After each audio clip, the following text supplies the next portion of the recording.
Potion Shop has a Donald Duck butt. Hello and welcome to episode 57 of Nerds and Words. I'll be your host, Tim Allen1337. This is a podcast where I forgot what I was going to say. This is a MMO-focused podcast where Tim Allen trips over his words pretty constantly. Joined, as always, welcome back, Kerr. Yo, what's up? After missing last week, I'll take fault for that. You're gonna take responsibility for missing the podcast? Yeah, my internet's probably the reason why we didn't do it last week. Brave. We still had a podcast. Does he think we didn't have a podcast? Yeah, you're not that important. I'm saying that I missed it. I'm saying that's the reason I missed it. Well, it's very brave of you to come out and take responsibility for you missing the podcast. Thanks, Dad. Moreland TV. Hi, everyone. And I guess Potion Shop. I'm willing to buy good RNG. Wait, what? I'm willing to buy good RNG. This is what happens when Tim doesn't write a script beforehand. BDO's the place for you, man. We've got an excellent podcast put together here, I think. I'm going to try not to talk about things that bore Potion Shop so he doesn't get angry at me again. But as we will break the ice like we normally do by talking about what we all did this week, who would like to go first? Just throw it out in the open. I have been playing 12 hours a day of Bless Unleashed. Actually really good. It's very fun, and the more I play it, the more enjoyable it is. Do you kiss your mother with that mouth? No. I am so ready to be insulted for not understanding why he doesn't like this game. Go ahead. Wait, what? Wait, what? Who? Wait, what? What? Was that confusing? Huh? I don't understand. No, I'm ready to get into the Bless thing where he talks about how great the game is and we all go, I don't get it. And then he calls us dumb. I actually played 30 hours of Bless Unleashed and I kind of agree. It's pretty good. It's actually very good. I played the beta with him. Okay. I haven't played the release, but I played the beta. Yeah. Am I really going to have to play this to figure this shit out? So I know a little bit about it. Yeah, I think you're going to have to. They changed a lot. It's free, by the way, so I actually think the leveling experience is probably more fun than New World. Yeah, easily. Is that PvE, saying a lot though? It's not, but the PvE and the dungeons and the questing is just objectively better than and the reason for that is because this game was made as a theme park on purpose, right? They didn't just like slap together some quests and some dungeons in the last 6 months. They were trying to do that from the start, so it actually feels like a completed product. That makes sense, yeah. So what's been some of your high points on Bless then? So I finally got to the like PvP enabled areas because most of the map is not PvP enabled. It's kind of like the old WoW map where you have to get through a certain number of zones before you can attack people, but you can freely flag up and kill anyone. There's no factions. So once you get down to the jungle, you can just flag up and kill someone. And so I did that. And man, I don't remember the last time I was able to do that at an MMO. I mean, other than like games like Last Oasis, there's not a lot of games where you can just flag up and kill someone and there's no factions or anything. And you just eat the consequences for fucking somebody up, So is there like a karma system or a penalty or anything? Yeah, so they call it notoriety, but it's basically karma. And the further negative you go, the more notoriety you gain. The penalties start off as you can't group up with other players and you're freely attackable by anyone who sees you. And then eventually you get kicked out of towns, so you can't access any towns except for the outlaw town, which is like way out in the boonies. But at the same time, as your notoriety goes up, you also gain a little bit of like crit rate and like you get a little bit stronger. It's a really interesting trade-off that they have. So like you have all these penalties, but you also become like a little bit more of a badass being an outlaw, just picking fights with people. I haven't actually seen that many people doing it because I think everyone's just focused on leveling and gearing right now. But it's definitely an interesting system. I don't think it's perfect, but it's much better than the karma system I've seen in other games. It sounds exactly the same, except for they put damage on being red. Well, I mean, in BDO, you can still go into towns and stuff, right? You can still go into towns and stuff. You can like change characters, buy whatever you want to buy. You can't really go in town red. It's Yeah, not you really can a just good hop idea. on a character Well, that's the not problem, red, though. the problem with BDO's karma system is that when you have negative karma in BDO, first of all, when someone attacks you, you can't defend yourself. In this game, if I have negative karma and someone attacks me, I can kill them. So I can actually defend myself as an outlaw. Oh, okay. So that's a big difference. Within the sets of that set of rules. Yeah. And then Right, in addition okay. to that, I'm not like breaking my gear or something by being negative karma. Like I don't have crystals that like my death Okay. penalties. I think the main death penalty is that like you revive, you like lose the ability to revive in certain areas, or you get like relegated to the outlaw area or something like that. But yeah, I'm not in a situation where like people can lose to me intentionally in order to have some sort of win condition. Okay, Like I'm with you. if someone just karma bombs, or if someone pops like a res scroll and just feeds over and over again, it's not necessarily the end of the world, because there's actually benefits that I get for drilling my karma further and further into the ground. Okay. Yeah. All right. And being an outlaw is like a valid play style in this game. Like you can actually go perma red, and it's kind of interesting. I'm kind of curious. What is the main thing stopping everybody from being a villain? Then I think people just naturally shy away from it in a game like this. Like they're just more concentrated on leveling, and they don't want to be getting like fucked with by other people, and so they don't want to become freely attackable. And so I think that's the main deterrent right now. We'll see what happens once people are more maxed out. But yeah. And you said there's the early game zones are just completely PP free. Yeah, basically there's like all the zones from 1 to 30. There's no PvP, and then I don't know how many zones are after 30, because a lot of them were added since Xbox, so I haven't played them yet. But like it's basically just the late game zones where PvP is enabled. And I've barely run into any actual PvP so far, other than the fights that I picked just to test out the system. Do you feel that range has an overwhelming advantage like it does in many games, or do you think like it feels like it's going to be pretty balanced? It does feel like range has an advantage. In small scale fights, I'm not sure. We had a full melee comp in Arena that was doing pretty well. But in open world, it definitely feels like range has the advantage. It also, like a lot of the dungeon mechanics and the bosses and stuff, it feels like range is able to have a lot more uptime on their abilities. Yeah. But I don't necessarily know, like the melee classes aren't necessarily built to compete with that. Like I think one of the melee classes is more designed to be a tank, and the other one is more designed to be like the Berserker actually has quite a lot of burst potential that the range classes probably don't have, and then he's got a big HP pool to go along with that. So I don't know. There's some decent trade-offs so far, but yeah, overall range is probably stronger. I think after my burnout of BDO, I think I just have a tough time wrapping my head around another Korean game. I think I brought this up last week, but the more I think about it, and the deeper you get into this game and articulate, what's good and different, and the experience, I just think I've got this judgment in my head, this thing I can't shake, that I just need to step away from that. We could call it a genre, right? Just need to step away from those types of games or games developed in that area or in that style for quite some time, because even if I tried my best to be objective, I just think it would, taste terrible to me. The style of this game, strangely enough, feels way more similar to New World than it does to BDO. Yeah. Like if I had to compare this to another game, I would never compare it to BDO.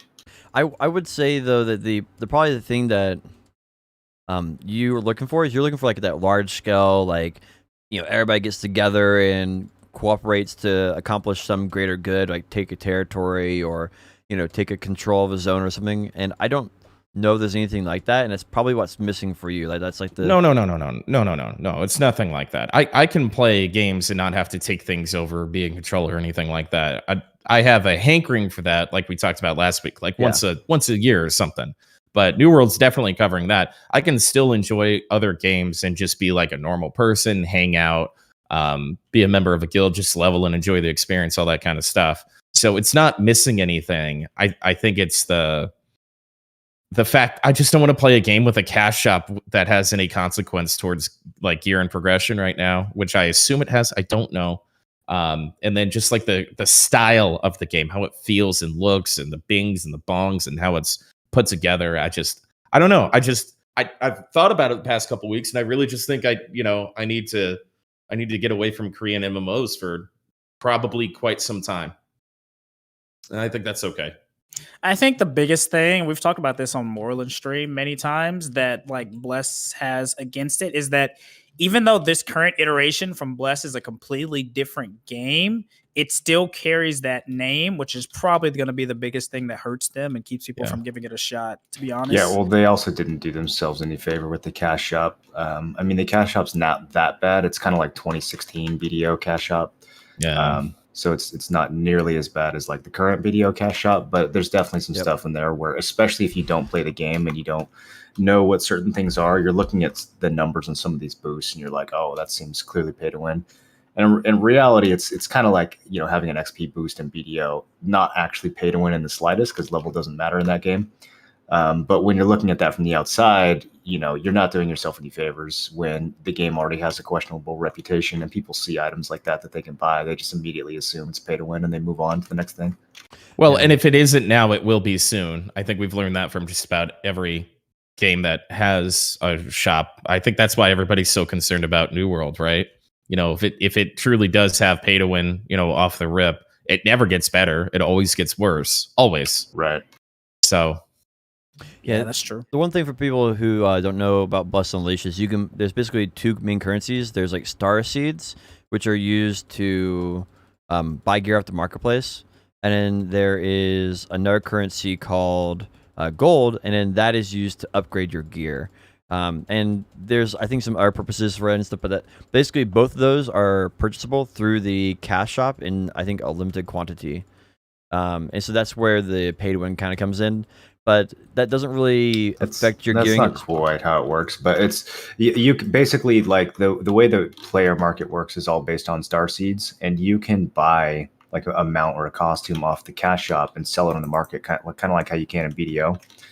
And then you can use those star seeds to buy gear in theory, although like the prices that things go for on the markets versus the amount of money that you're spending on the cash shop, it's a really bad conversion. Like, you can't just pull out your credit card and suddenly buy everything you want off the market. You're going to spend like hundreds of dollars to get, maybe like some better pants that are 10% better than the ones you have now. It's really not going to be like the thing that makes or breaks your progression. But it does have an impact, and that's enough for, to bother some people. Yeah. I actually didn't know there was enhancing in the game. I got level 30. Or no, what was it, level 26, 28 or something like that? And someone told me, like, yeah, you need to break down your gear because that will turn into things that you need to upgrade your gear enhancing later. And I had no idea about it because I just been using the gear I've been getting for free from like different world objectives and world bosses, which are amazing in that game, by the way. Yeah, they are. That is like super, super enjoyable, actually. All the PvE in this game has been spectacular so far. I did not expect the dungeons. The dungeons are legitimately like fucking bang your head against the wall hard. Like, you have to have a group of people who's paying attention and doing the mechanics correctly and standing in the right place and, not like fucking up their teammates and getting someone else killed. It's the fights are crazy, man. Yeah, they've been actually really good. And the thing I like about it is like it's how the healing works, right? Because if you take damage, it's stuck on your character for at least 40 seconds because you can't get another potion until another 40 seconds goes by. So it's just stuck to your character, glued there. There's no way to heal it back. And so you're just, making sure you dodge an attack is extremely important. And you feel really satisfying when you like dodge 5 or 6 attacks, or you get a close call and you're like, oh my gosh, I barely didn't die there. Like those moments feel like really, really satisfying to the player. I think that's why I've enjoyed it a lot. I actually hope that New World takes a look at that and kind of tries to model some of their PvE around that in the future, because I think they could learn a lot. True. Oh my god, the New World's PvE. If New World PvE was half of what the PvE is in this game, it could be so much. It could be fantastic. Like, they've got the same foundation. Like the PvE styles of both games is really not that different. You've got some abilities, you've got some basic attacks, you've got some hotbar abilities, you've got a dodge roll and a block. Like, it's the same basic action combat kit is there. They're both games are trying to copy Dark Souls or Monster Hunter or whatever. It's just one game is actually doing it the way that those games do it, and the other game's just kind of like, let's see what happens if we change this. Like, let's just make this boss have 10,000 more health, and that'll be difficulty. Like, yeah.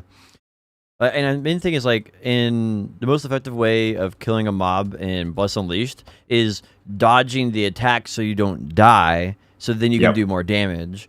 And in New World, you sit there in Berserk on your hatchet and you just go.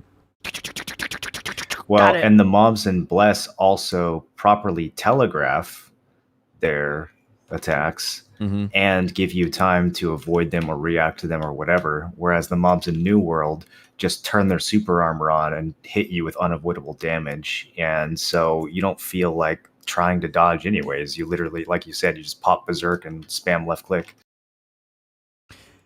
Yeah, that's very true. That's very, very true. I feel like having that wind-up animation and then that telegraphs to the player that you need to get out of the way of this because it's going to hurt, you know? You need that. And there's several animals in New World that don't offer that, like the alligator. I feel like the alligator does a poor job of that. Fucking alligator, dude. Every alligator was like a mini boss, bro. Fuck. I had one alligator that's pushed me across the map.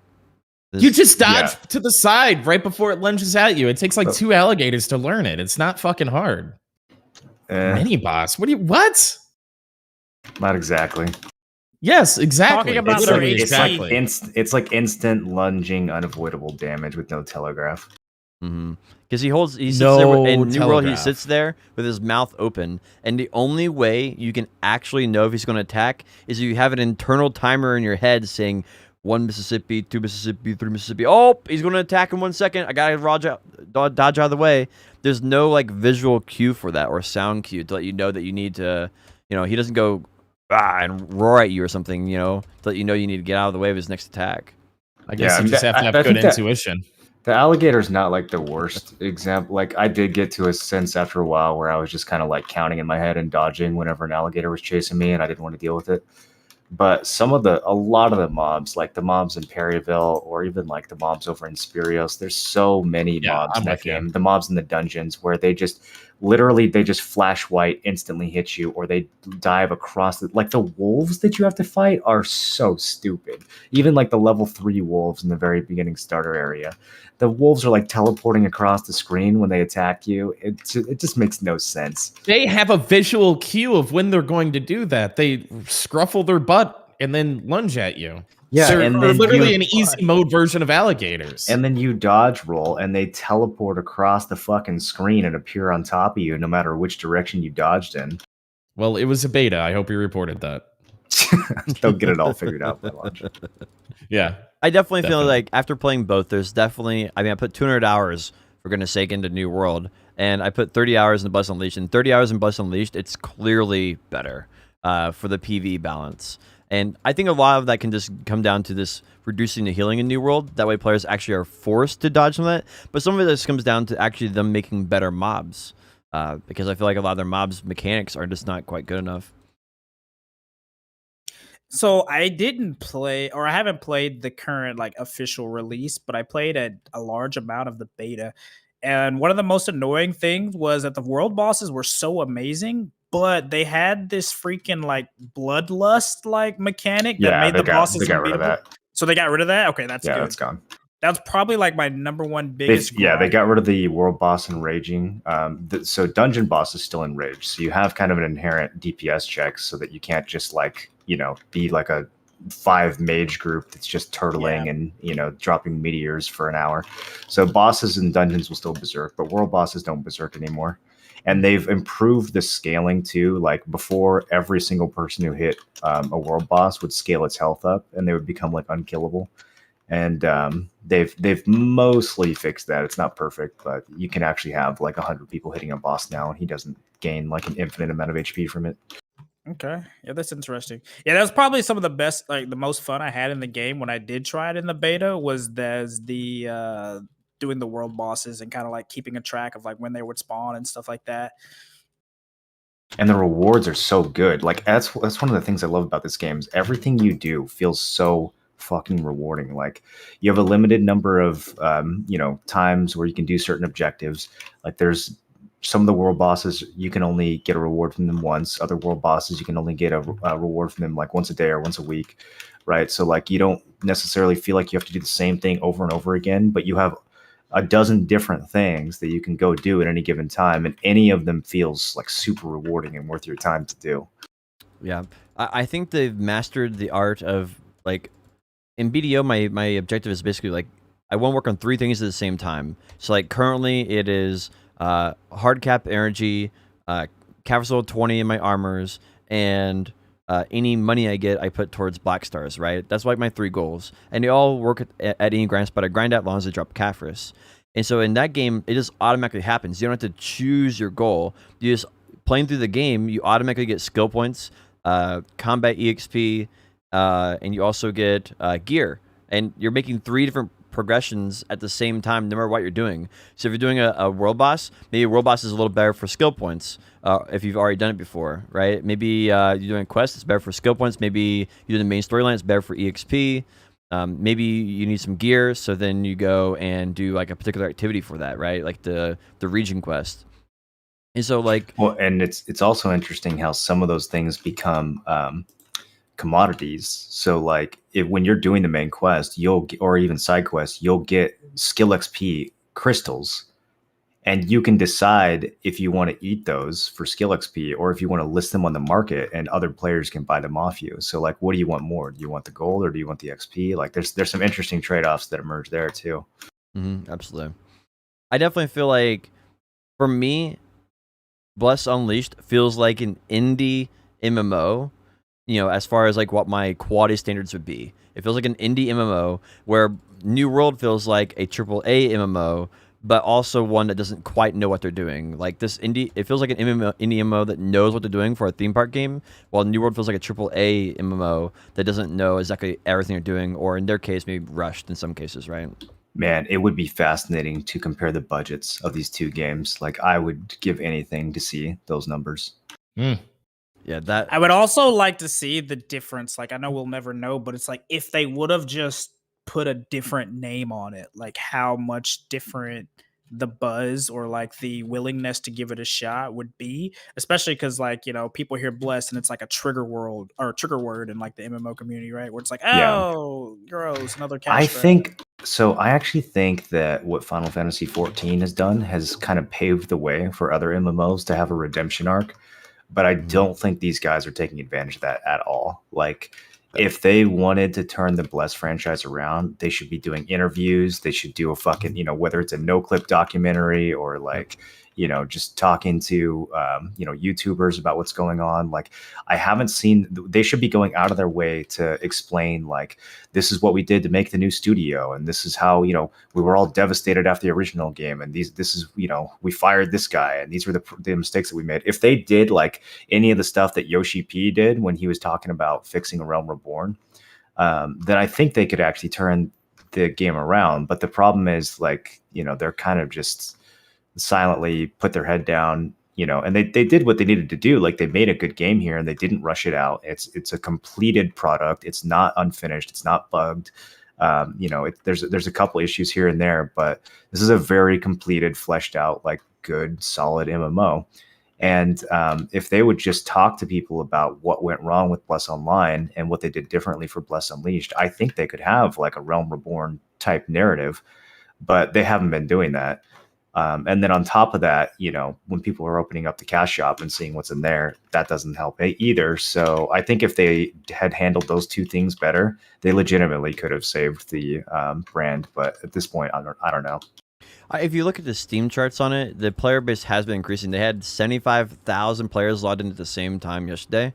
And in China, it's been going crazy. Like that's why apparently they've been doing maintenance every single day on the game, because the China servers are like packed to the brim. They can't get people in. It's like, something. As much as we talk shit about it over here, in other regions, the game's doing extremely well, and nobody gives a fuck about Bless Online's failure.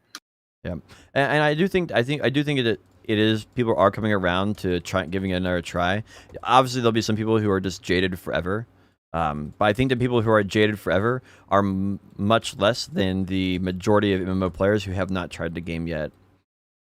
Yeah, that's the thing, right? Like, there's still that massive kind of casual cohort that doesn't necessarily watch a lot of MMO YouTubers or doesn't like know the drama. They just kind of play games and have fun. And I think for that type of player, if they can get the word out and if they can, if this game gets recommended to them on Steam or something and they go try it out and it's free to play and they get sucked into it, I definitely see that this game having the potential to grow over time.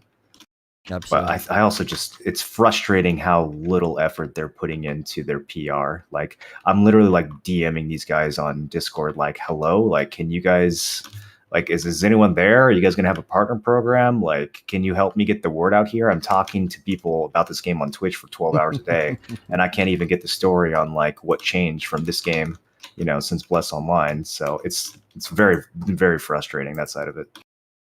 Yeah, maybe they realize this is going to, they look at the console metrics and they're like, well, this game's going to be around for 2 months. We could try to work really hard on this, but we could just make a better game today and then, release another Bless product later on that's better than the last one and just, make more money because maybe they're looking at the metrics like that, right?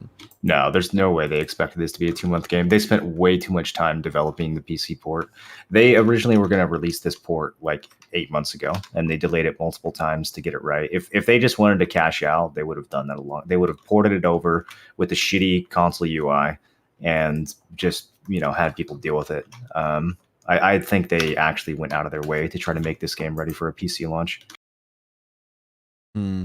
Yeah, I'm curious. I'm looking forward to putting some more time into it.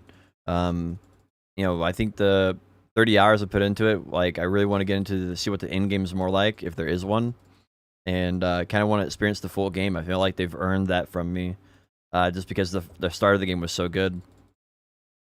Yeah, I agree that they definitely kind of dropped the ball on the PR side because as someone that played the beta, I didn't even know that the release was like it was being released, so like actually coming out. So like it's kind of like it just went under the radar and they didn't really get out in front of it. So I do think they dropped the ball on that. But again, like the MMO genre is so stale that people are really just looking for something to play anyway. So like even the people that are super jaded, like I feel like even they would eventually, come around, right? Just because like there's not a whole lot to play nowadays that's like different, right? Like most MMOs that are out have been the same for however long. So I think they do have that working in their favor. Y'all are starting to talk me into trying it, that's for sure. But it's so different than any other MMO that's out right now. I mean, yeah. One thing, like I said, like ironically, I think New World is the only game that's even kind of similar to this. if you want the graphics to look a little bit better, the graphics are currently downscaled for console on the PC port, and so if you want to make it look like the textures and everything look proper, you have to set the render size and the settings to very high, and you basically lower the settings on everything else, and it makes the game look a lot more crisp and modern. Okay. Peer pressure, dude. Just give in, Tim. I did the brightness contrast NVIDIA filter, and I think that makes the game look a lot better. How do you apply that? I don't know. I think the hotkeys are different than everyone, but you just bring up your NVIDIA overlay while the game is running, and you go whatever the hotkey is for add filter. For me, it's Control F5 and then Alt F3. I don't know where these keybinds came from, but yeah, I just do that, and then I go and you can add a bunch of different filters on there. This is like the GeForce experience, or just any NVIDIA? Yeah. Okay, I don't have the GeForce experience. I'll have to maybe have to try that. All right, who's next? Kerr, you want to talk about your week? Dude, I don't know. I've been in this like weird limbo with MMOs where I'm like trying to slowly step away and do other stuff, but I haven't really done a whole lot this week. I played a shit ton of Stardew Valley, but other than that, I haven't really been playing too many games. Why do you think about stepping away from MMOs? Is like what's the thought process? More so because like they're kind of the same, right? Like there really isn't any MMO that's really doing anything innovative. A lot of them are just kind of living on past success or copying something that worked in the past, and just the amount of overall time investment, right? I just don't think the genre has a very bright future.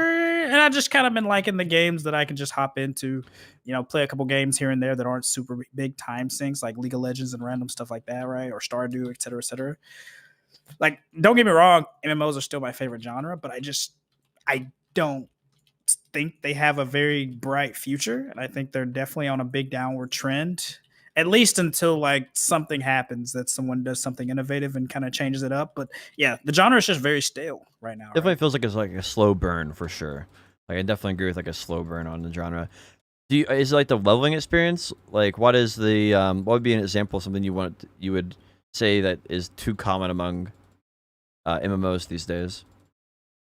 Well, I don't know. It's kind of like it's not that there's no MMOs to play, but they either have one or the other, where it's like they have very good core mechanics but a forgettable world, or they have a very memorable world but they have very horrible core mechanics, right? So it's like you're kind of having to choose between the two. I don't know. I just overall, I guess it's the time investment more so than anything. Yeah, the time investment. How did you feel about New World when you played that? Like I enjoyed New World because I felt like New World was a really good like balance where it's like you could go crazy ham if you wanted to, but you really didn't have to. As long you could just like I could see New World being one of those games where like after you put your initial time into the game, you could then be like, okay, I hop in, Thursday or whatever night for 30 minutes, do the war, shoot the shit with the boys, and then go do something else, right? Like I like that aspect of it, right? And like the community aspect of it. But I'm kind of struggling with the long-term picture with a lot of MMOs nowadays, if that makes sense, where it's like, okay, well, like what's next? Which is a very bad mindset to have, right? It's like, what am I getting gear for, right? Like, okay. Do you think we can ever shift to a mentality about MMOs where like you play multiple games at once, or like people keep asking me what the end game in Bless Unleashed is, and I don't know. It's kind of like so far I've played the game 50 or 60 hours and I've enjoyed every bit of that. Even if the end game completely falls flat, is there not something to be said about getting 100 hours of enjoyment or 200 hours of enjoyment out of something? Like if this was a single player game, that would be extraordinary. So yeah, I wholeheartedly agree. Like that's one of the biggest problems in the MMOs is that like nobody people wants are to like work towards nothing. That's true. Yeah. Work, but I'm not working. I'm enjoying my time. So, which is what you play games to do. Is it I think there's an unspoken promise of MMOs. There's a leveling process. You gain strength. You get better. And yeah, there's content that provides you to that. And then you get to the end. And then there's this kind of, the way it's all set up kind of begs the question, now what? It's like you want like a grand finale, the peak of the story, right? The princess at the castle, right? Like you want something like that. And World of Warcraft, it used to be, or it still is, I guess, the raids, right?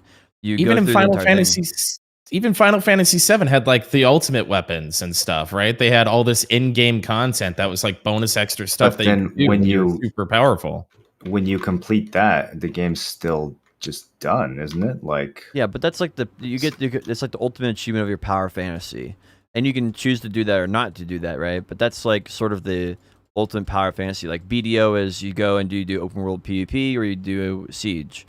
I feel like you guys are saying the opposite thing at the same time. So do you want something that you can continually work towards, or do you want a final ending point where the game stops? I guess aren't those the opposite?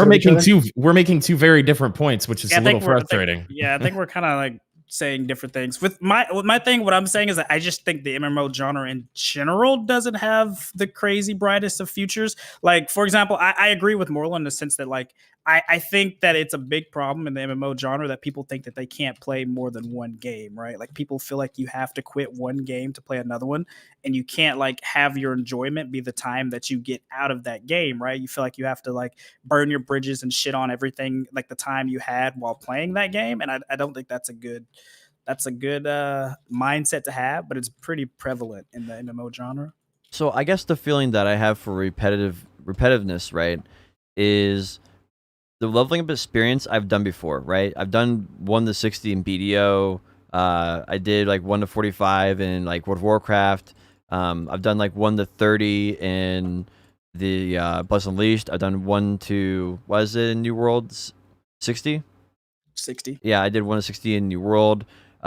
Like, I've done that leveling experience, and every game it's roughly the same. It's questing. It's like earning skill points towards some weapon and like earning some gear. And I'm kind of tired of that format because I don't think that's inherently fun experience unless the storyline is actually good. Because it's like you're going through a storyline experience, but it has to be good. Like, the reason I enjoyed that in a lot of old games because the storyline was good, but I don't like doing it just for the sake of doing that unless there's like an ultimate goal at the end.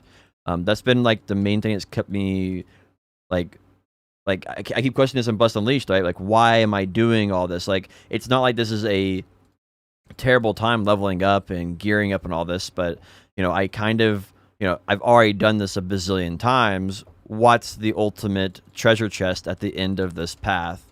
And that's what I feel like I kind of want, right? And I think most people right now, I think most gamers already play multiple games. I think it's a minority of people who don't play multiple games. I mean, even Kerr said, I'm playing Stardew Valley, League of Legends, and I'm playing a little bit of other stuff on the side, right? Like, he's playing multiple games. I played Bless Unleashed and BDO and New World. I'm playing multiple games, right? Tim's playing GTA and playing New World, right? Like, he's playing multiple games. All of us are technically playing multiple games. So I think most people already play multiple games. If you had to say, what does the average player play in BDO? They probably play Path of Exile, League of Legends, and BDO, or like Counter-Strike Go, or Valorant, or something like they probably have one of those. I think most people already have multiple games. I think it's the mentality of this where you only have one game typically comes right now because we have had so few MMOs that people look at a streamer and they say, what is the next MMO that you're playing? I don't think that's the traditional view of your average gamer, though.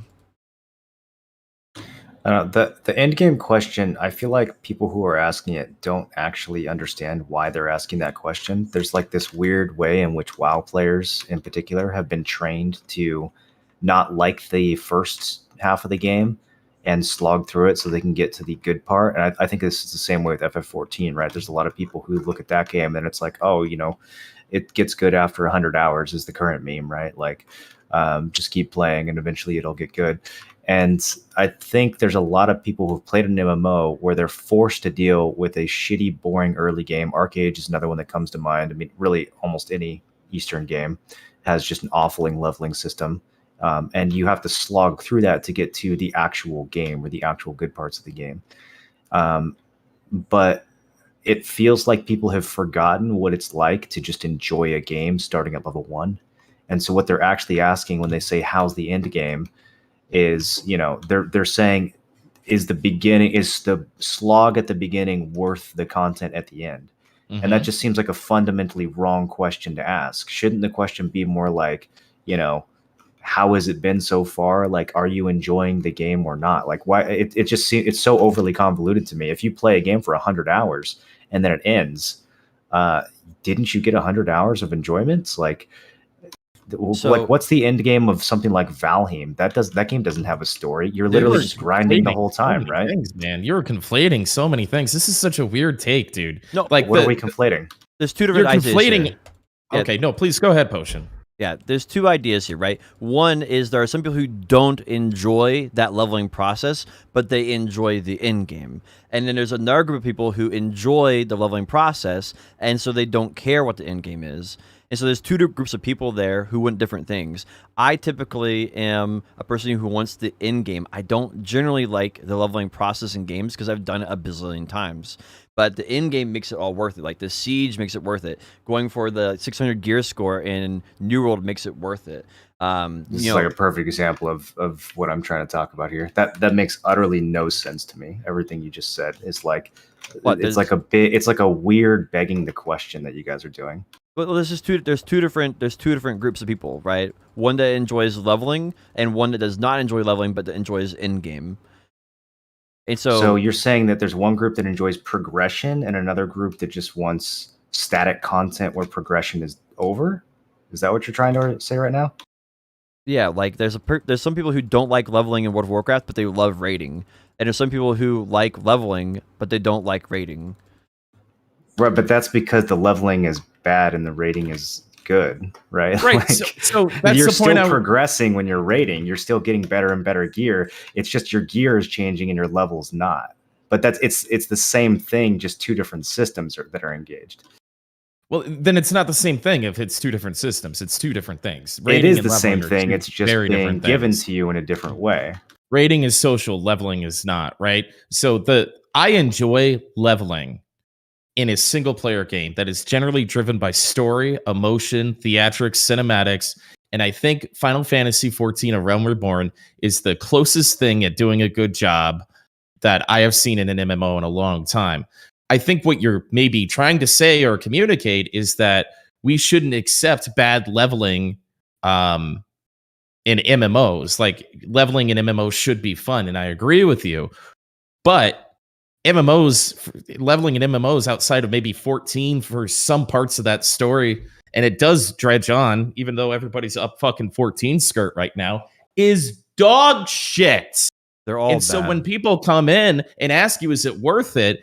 The leveling process is a 200-hour long tutorial and a lot of fluff for fucking who knows why. And they want to know if the dungeons are fun, if the raids are fun, if there's a good community, if where people spend majority of the time of the game is worth that initial time of investment, because we are all trained from the past 20 years of dog shit leveling that it's going to be dog shit. And until that changes and these games start actually making that 1 to 200 hours, great. I'm glad Bless has been fun for you. But I mean, these are that's not the rule. These are the exceptions. And so that's why people are programmed to that, because they've lived it. We've all lived it.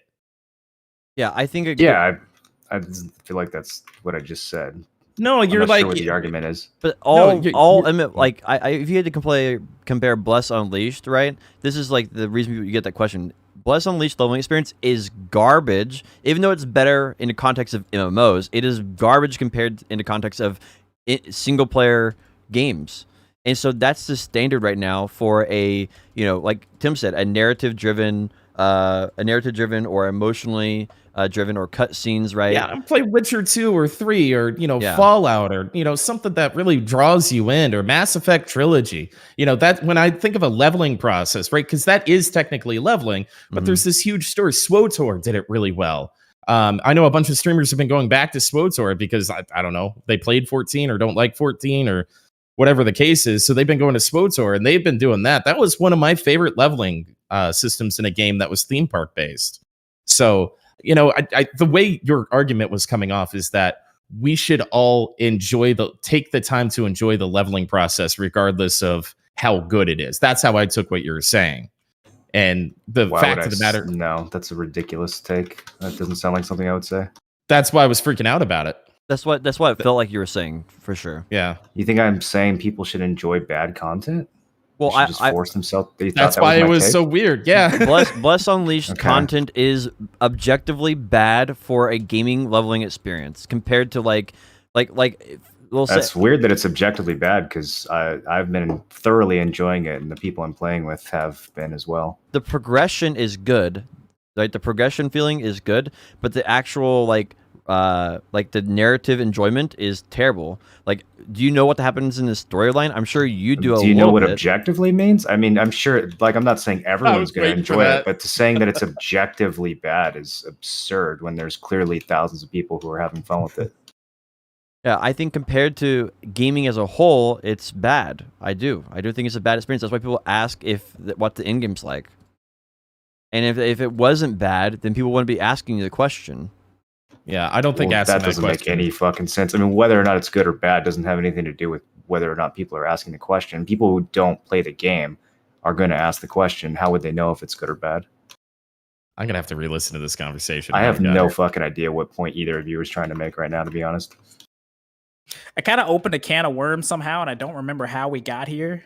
I'm gonna be honest. We kind of went down the rabbit hole, dude.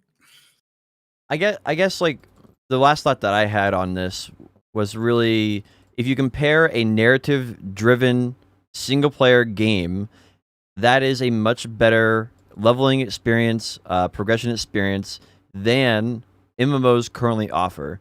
So that's the standard that people expect for a leveling and narrative driven focus. And since MMOs don't meet that standard, people just don't they just skip that and they say, what's the end game like?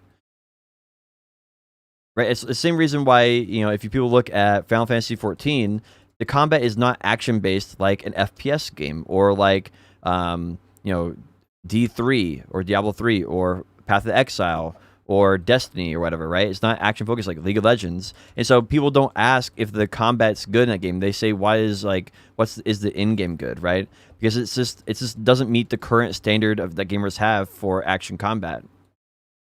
And so in the same way, like MMOs right now, they don't meet the standard of your average gamers, what they expect from a single player experience, which is the leveling experience in MMO right now. So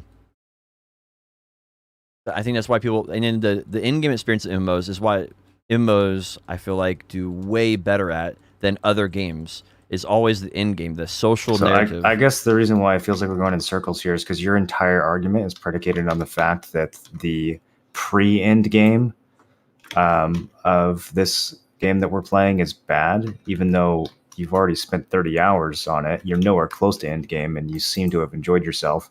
And then, on top of that, I am in the midst of having a shitload of fun progressing in this game, even though I'm not close to end game either. And everyone I'm playing with is having a shitload of fun playing it, and none of them are close to end game. So the idea that the game just objectively blows until you get to max level or whatever, I just don't understand what the fuck we're talking about right now. I guess the comparison would be like if you compare it to Hades. Hades has a leveling experience, a gearing experience, and I would say that's far superior to Bless Unleashed. Like not even close. And like that is like that's a weird comparison. But even if we go with that, let's take Hades as an example. Imagine that you are playing through Hades and someone comes into your stream and says, "How's the end game?" Does that feel like a question that makes sense? I think that people go to how do I say this? It doesn't make sense in the context of Hades because the Hades leveling experience is the entire game, but the entire game isn't just leveling. Yeah, so why can't we have an MMO that's the same way? Why can't we have an MMO where the game is the leveling experience? I've never hit max level in EverQuest once, and I have thousands of hours in that game. I've never had a maxed out character. So why can't that just be the game? Why can't the leveling literally be the game? Yeah, I think it can, but it has. I think for my idea at least is like that for the average gamer, that's not enough reason to play the game because it's not as fun as like Hades. If you had to choose between level 1 to 45, it's completely circular logic. That you're literally saying it's not fun because it's not fun. I have nowhere to go here. So, I guess I'm trying to make a comparison. Like, if you had to choose between Hades' main storyline or level 1 to level 45 in Bless Unleashed, I feel like most people would pick Hades if they knew what both of them were, because Hades is objectively better. It has a better narrative. It has a better leveling experience. It has a better enjoyability. It has better combat. And so that's what people will look at, right? That's the standard, right? Even an indie game can have a better narrative than Bless Unleashed.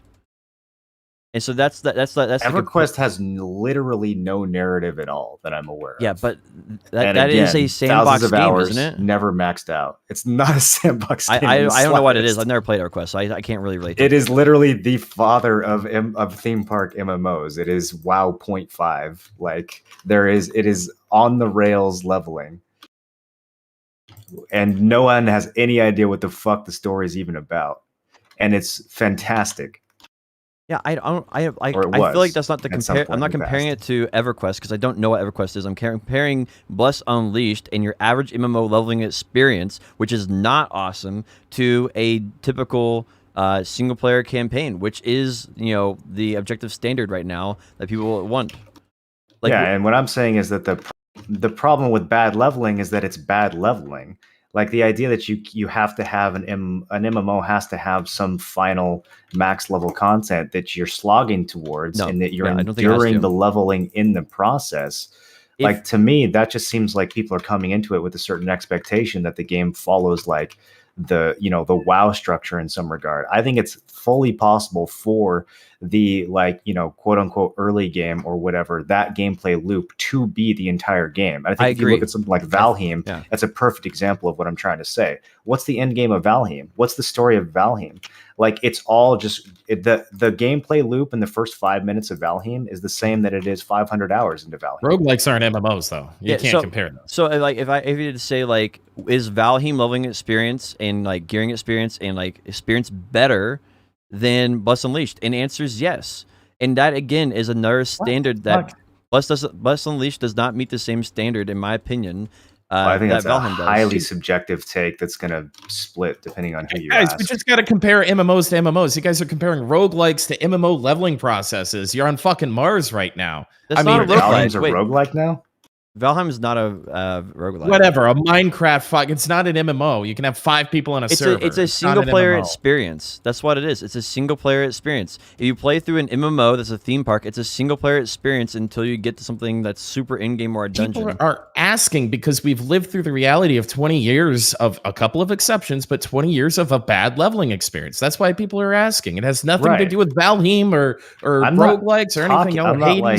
I'm not confused about why people going on here. I'm not confused about why people are asking the question. I'm putting forth the notion that a game can be fun at level 1 and that you can finish it when you hit max level and move on to something else, and that can be a contained, completed, satisfying experience even if you don't do 500 hours of raiding after your character gets maxed. I don't think anybody's arguing with you that you can have a leveling experience that's good, but I don't think Bless Unleashed or any MMO currently meets that standard. Well, regardless of whether or not you think Bless hits it or not, I'm talking more about the concept of enjoying a game before you max out. Sure, that's fine. No one's arguing with you on that. I think everybody's in agreement that you feels can have, like you are, but okay. My argument is that I don't think MMOs currently meet that standard that your average player has. That's my argument. And so you're arguing that, that it could. I was like, well, yes, obviously it could. I'm literally experiencing it during this podcast. So the idea that it's not not happening currently, obviously that's not doesn't make any sense to me. I'm saying the average player, right? Not you. Your standard for MMO content is different, right? You have a very I don't think you niche. Speak for the average player either, but I don't know. I feel like we're going in circles. That's why people ask if the end game's good though. That's what they that was the whole question of this. Like, why do people ask the end game instead of asking about leveling? Well, that's because the leveling is for your average player is not enjoyable. And I try to make it's because they're used to playing bad games. I don't think Bless Unleashed meets that standard for me. It doesn't meet that standard for me. Yeah, we get that, Potion. That's good. You've made that point very clear. But I think that even though you've played the game for 30 hours and had fun, it doesn't meet your standards. We got to move on. I'm gonna fucking blow my cat to pieces, dude.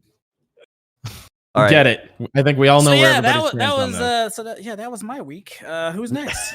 I'm going next before we talk about BDO. So, Kerr, I would like to ask you a question. You said it would take me how long before I got banned? I said it would take you 2 weeks to get banned from GTA RP. Pretty close, man. It's getting pretty close. What happened? So I died out in the wilderness, and emergency medical services unit came to respond to my distress call, and they brought a helicopter. I'm like, oh shit, a helicopter. This is going to be expensive. And the guy came out and he saved my life. I was like, oh, thanks. And then he's like, hey, watch this. And he pulls out a fucking pistol and shoots a deer, which is not very RP. And I was like, oh, yeah, I'll help you. And I tase him, right? And he's like, oh, you fucking tased me, mate. Right? And then I was like, yeah, so he goes, yeah, don't tase me. It tickles or something like that. And then he jumps in his helicopter and I go, I got a taser in my hand. There's a helicopter right in front of me. I go, I wonder what happens if I tase a helicopter. So I tase a helicopter. And then it starts going down further, and it's in the water. And then the most crack shot of my life, I shoot the pilot of this thing. I tase him while he's struggling with a tased helicopter, and he crashes and explodes and dies. What the fuck? It was hilarious. He was laughing. I was laughing. I was ugly cough laughing. So fast forward 45 minutes later, I'm doing a drug run, and there's a helicopter parked in the middle of the fucking highway, and I'm going 125 miles an hour, and I just go, fuck it, and I slam into the helicopter at 125 miles an hour. Nobody dies or anything. It was like taking off, so it was like this weird bug where it just bounced off. But I got reported because apparently that's vehicular, like, death match or something. I'm not supposed to do that. And so when they're like, what the fuck? What were you doing? I'm like, sorry, I looked down on my phone. You're in the highway. I didn't mean to. And I drove off. So they didn't like that. So I got a warning. And then later it was like the next day or something. The guy who was piloting the helicopter, him and I were going back and forth, and we're gassing each other up. And it was like 11 o'clock last night. I sent him a message. And I'm like, I just died and there's no EMS on, and I lost all my items because you cunts don't stay up until 5 a.m. or something. British guy, right? So I wake up this morning. He reported my DM on Discord to him, and I'm getting another fucking talking to because this guy's a fucking piece of shit rat, and reported me for bullying him about not being online at 4 a.m. And the feedback from the admins was to tell me that I should have put an LOL at the end of it if I was joking. Really? What the fuck? Literally. So I'm a little fucked up with this server. The RP has it turns into like this weird shit show, and I'm basically one of like 2 people who have more than 3 viewers that stream on here. So anytime I partake in the debauchery that the staff and admins and a lot of the police officers here partake in, I'm apparently going to get clipped and reported for my partaking in it, even though they're instigating it. So me and the boys are actively we're probably going to join MinMax's Twitch RP server. They seem like they'd right be a more fun group to play with anyways. Yeah. These guys awesome. just don't. The guy who owns this server is a developer or a coder or something. And he's basically hiring the kids to babysit themselves. And it, for most of the day, it works. But for my prime time, it turns into a pretty big shit show. And so I'm pretty fucked off with it. I've still had really good interactions and stuff. I'm breaking up a married couple. I got arrested. I broke into a bank. I did a bunch of really cool stuff. But as far as the moderation and the cops in this town, the RPs, it's either they're pulling you over for a red light or, they're taking out a helicopter to stream snipe you. There's no real middle ground. They're either just really kind of dog shit RPers, or it's just annoyingly accurate. And so having that dichotomy in a police force is also extremely annoying. But I'm still having fun with the social stuff, and we started our own gang. And we're trying to figure out, how to balance all that. But, as of today, we're going to maybe just give it a whirl on a different server. What server are you on, if you want to say? Phoenix RP. I think, honestly, I feel like we were talking about this maybe last week, but I feel like it boils back down to the quality of the server is based on who moderates it, And I feel like that's probably what you ran into there, right? I don't know. It was pretty interesting to watch. I've never seen / done any kind of GTA RP, but it was kind of interesting to watch. I remember one time I popped in, and Tim was carrying this chick. I thought he was trying to kidnap her or something. So I was like, what the fuck's happening? But apparently she got drugged at a bar, and he was taking her to the ER. But I didn't have that context. So I just see Tim picking this chick up, putting her in his car, and driving off. It's what the fuck's happening, dude? And his back windshield shot out. So I was like, what the fuck's happening, dude? And then he gets to the hospital. And the EMT, I think the chick's name was Daisy. One of the EMTs was her ex or some shit like that. So there was some weird shit going on with him carrying her in, and the dude saw it. It's fucking odd, dude. But it was content. It was pretty entertaining to watch. And I was like, damn, I can see why people watch this now. Honestly. Yeah, there's a lot of grinding and stuff, but if you give it a little bit of a chance, especially when there's something going on, and it doesn't take long, especially that's why I have my character's basically a really juiced up version of me, if you can imagine that. And so I basically try to make somebody, surprise somebody or, get them off kilter or something almost every time I see somebody. So, it doesn't take long for something to happen. And man, I give the fucking cops a hard time. Bro, that seems like you juiced up sounds like the best of times and the worst of times at the same time. And a highway to get banned within 2 weeks. So what kind of conflict do they allow you to have with other players? Like, is it just like I was confused the other day when I was watching and you were robbing houses? Like, if the cops find out that you're robbing and they come looking for you, like, is there actually a contest of like you trying to get away? Like, what are the actual like conflicts or fights that you're getting in with other players that are sanctioned? So we're in a little bit of it's kind of a gang war. It might be a gang war. We're trying to so gangs can take businesses where, like, I think last week we were talking about like weed and stuff. I can only sell so much weed. I can only roll so much weed because we don't own the business of it. Right. So if we're trying to strike a deal with them, but if we don't, then we can like blow up. They own the pawn shop. We can like burn down the pawn shop constantly. So it takes them like hours to rebuild it or something like that. You can also take people hostages. Like you need a real hostage to rob a bank so you can negotiate with the police. All the police are real. I went to jail. Jail sucks. I lost my gun license for a week. So I have to, if I have a gun, it's illegal to have it, which I do, and it is. And then, so traffic stops really suck because I'm worried they're going to search me. And then you go to jail. And so I went to jail for 36 months, which is 36 minutes. And then you can do like little jobs around the place to get out earlier. But I tried to break out. I actually broke out of the jail. I figured out how to break out of the jail. But they don't like that. So I got 30 more months for that. But you can, they're in a weird place about robbing. They just did a server wipe. And the last server wipe, you could basically rob anybody. But the rule is once you get the drop on somebody with a gun, they have to do it. You have to do what they say. And if they don't within 3 times, then you're allowed to shoot them or whatever the case is. So you can have quite a bit of conflict. You can rob people if they're not, like, if they leave their car unlocked, just take their shit, whatever. So every time I'm around, like, picking apples or hunting for pelts, people have their trucks because all the stuff's heavy. I just rummage through it. I take pelts all the time. So yeah, it was pretty cool. I tuned in one time and Tim was literally just like working on this like apple orchard or whatever, breaking or like picking fruit and like smashing fruit as like a job. I was like, what the hell? I hunt animals now. It's way more profitable. It's fun. I'm curious what happens if you actually die in the game. Do they force you to make a new RP character? No, so you don't really get permid. I mean, you can if you want to, but the only way that I know you get permid is if you sign a blood contract with a gang and you betray them and you get caught in that, your character can get permid there. I don't know how else your character could get permid. So like I died in the wilderness, and that's why I sent that guy that message that he, that beta cuck soy burger eating piece of shit reported me for. Is like I just got tired of waiting. I just had to die in the forest. So my character doesn't remember. I just woke up in the hospital with no items. So I lost my phone, my radio, my gun, fucking everything. So much shit.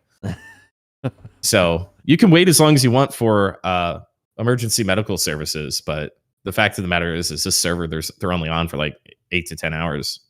Yeah, absolutely. And so somebody has to find you. You can't tell somebody in Discord to come pick me up because that's way bad.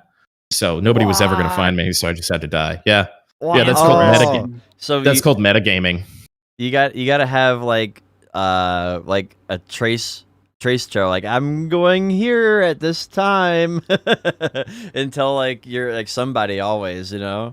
Well, we have radios, and so if I hear a cougar coming to kill me or something, I'm like, I'm on the southwest side by the hut, and then I die, right? And they go, Bill, are you there? Bill? And if they can't hear me, then they come looking. Okay. So there's like a whole economy of like players that players have to play different roles. Like there have to be actual EMTs and police and all that shit. Oh yeah, basically. And mechanics. You can't upgrade your car unless there's a specific kind of mechanic around and stuff. Wow, what the hell? Yeah. So it's kind of punishing you. So you end up waiting around for like 5 or 10 minutes at a mechanic shop because you went to like grab a burger at the burger shop, which is also has to be manned, and people own it, and there's profits, and there's parties at the strip club and shit like that. That's like 95% of the stuff in here is player driven. But like cops get pinged, to answer the original question, Moreland. Cops get a notification on their like handheld or something that I tripped an alarm at a house And if they want to come respond to it, they can come bust me, and then I talk my way out of it. I try to talk my way out of it, or they'll give me a warning. It's just like real police officers. It's at their discretion. So I've been busted breaking into a house before, and that's why I'm so tweaked about it now. Is I didn't realize that they got a ping every single time I broke into a house, and so now I break into houses in a neighborhood way out of the way. But now everybody's breaking into the bank in that neighborhood, so now I can't break into houses there because cops are always up here now. I actually think it's really interesting. The idea of running a store in GTA RP sounds like the most boring thing you could possibly do, bro. Well, that's why you have employees. The boring part goes to the employees. But the fun part is the social interactions, right? Like sometimes I go and buy a burger or a taco every single day, whether I need the food or not, just to have the interaction with the people. And they're like hangout spots.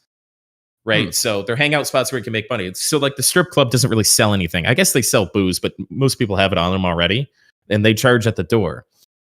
But, you're really just going for the social experience. Makes sense. I got to say, Tim, I feel like your conversation about what happened this week was way better than our argument. That's objectively wrong.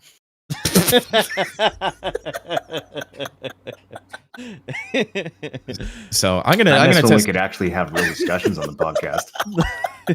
I had to, dude. You guys get a little pig-headed sometimes, man. But yeah, we're probably gonna take a look at another server just to see, take our concerns that we have. I think now that I've got my feet wet here, this was a good place to start, but I don't know if this will be a place I really want to last. They're just, the culture that's being set from the people that work on it just isn't. It's just not good. It's not good. Yeah, it's fun and it's like we're all playing Grand Theft Auto online, together with like a custom mod or something. That makes sense. Yeah. Is it Moral's turn or is it Potion's turn? It's Potion's turn, which I assume will bring us into the BDO stuff. I played Bless Unleashed for 30 hours this week. Would you like to talk about it? What'd you do for the other 80 hours? What else did I do? I want to say. Well, I mean, like Corsair Awakening came out and stuff. You've been doing that. Yeah, I was trying to think if I did anything else other than BDO before we got into BDO. Okay. I was trying to think, but I can't think of anything. I was going to play some League, but I didn't end up doing that. But yeah, I guess Corsair Awakening came out. It has very similar to Corsair Succession. Has a really cool theme to it. It's like you have you're shooting a Roman candle. True, actually. I never thought about that. Yeah, I was trying to figure out what the weapon was. What is it? It's literally a Roman candle blade with a harpoon that's stuck into the end of it. It looked like it was like a gun blade or something. For some reason, they made it a quote harpoon sword, right? But the majority of the time, she's sitting there like aiming it and shooting, and like big mist, they called it mist because they don't want to call it smoke, like from shooting a gun, but like mist comes out when she shoots. And I don't know why they didn't just make it a rifle, because she does like most of her animations are a gun anyway. Like, I don't know if they just have some anti-gun thing or some shit, but yeah, like it's basically it's like a harpoon sword, but she's just shooting all the time, and it's like gunshots. Like it's kind of weird choice for like making it a harpoon sword instead of just a gun, especially because her pre-awaken is already a sword.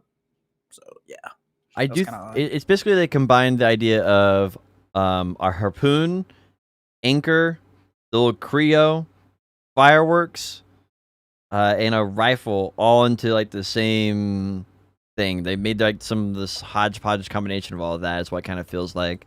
The damage oven is a little better than Succession, so it's a little bit more viable for in-game PvE, which is nice.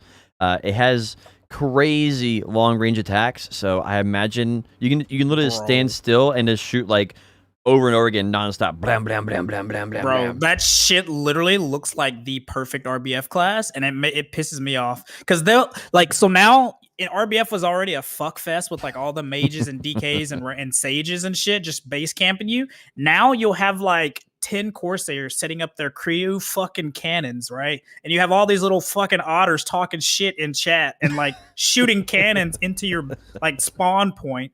And then they have this like super long range stiffen / knockdown and just like dropping anchors and shooting away. It's fucking AIDS in RBF, dude. They should have just made it a gun. It's pretty much a gun, damn it.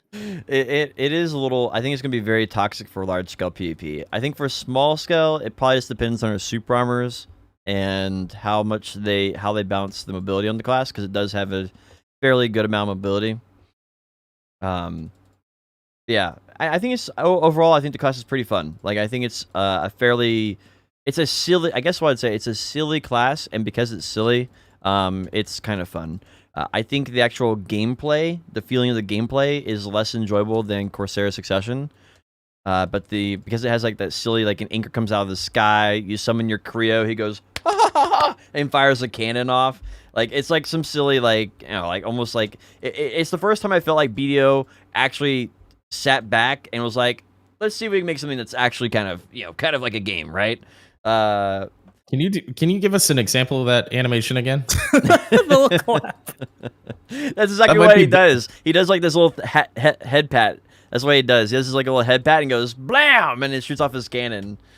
So anyway, Corsair Awakening, I feel like is, because it doesn't have enough PvE damage, it doesn't feel quite as good to play. I feel like people are going to play it for large scale PvP.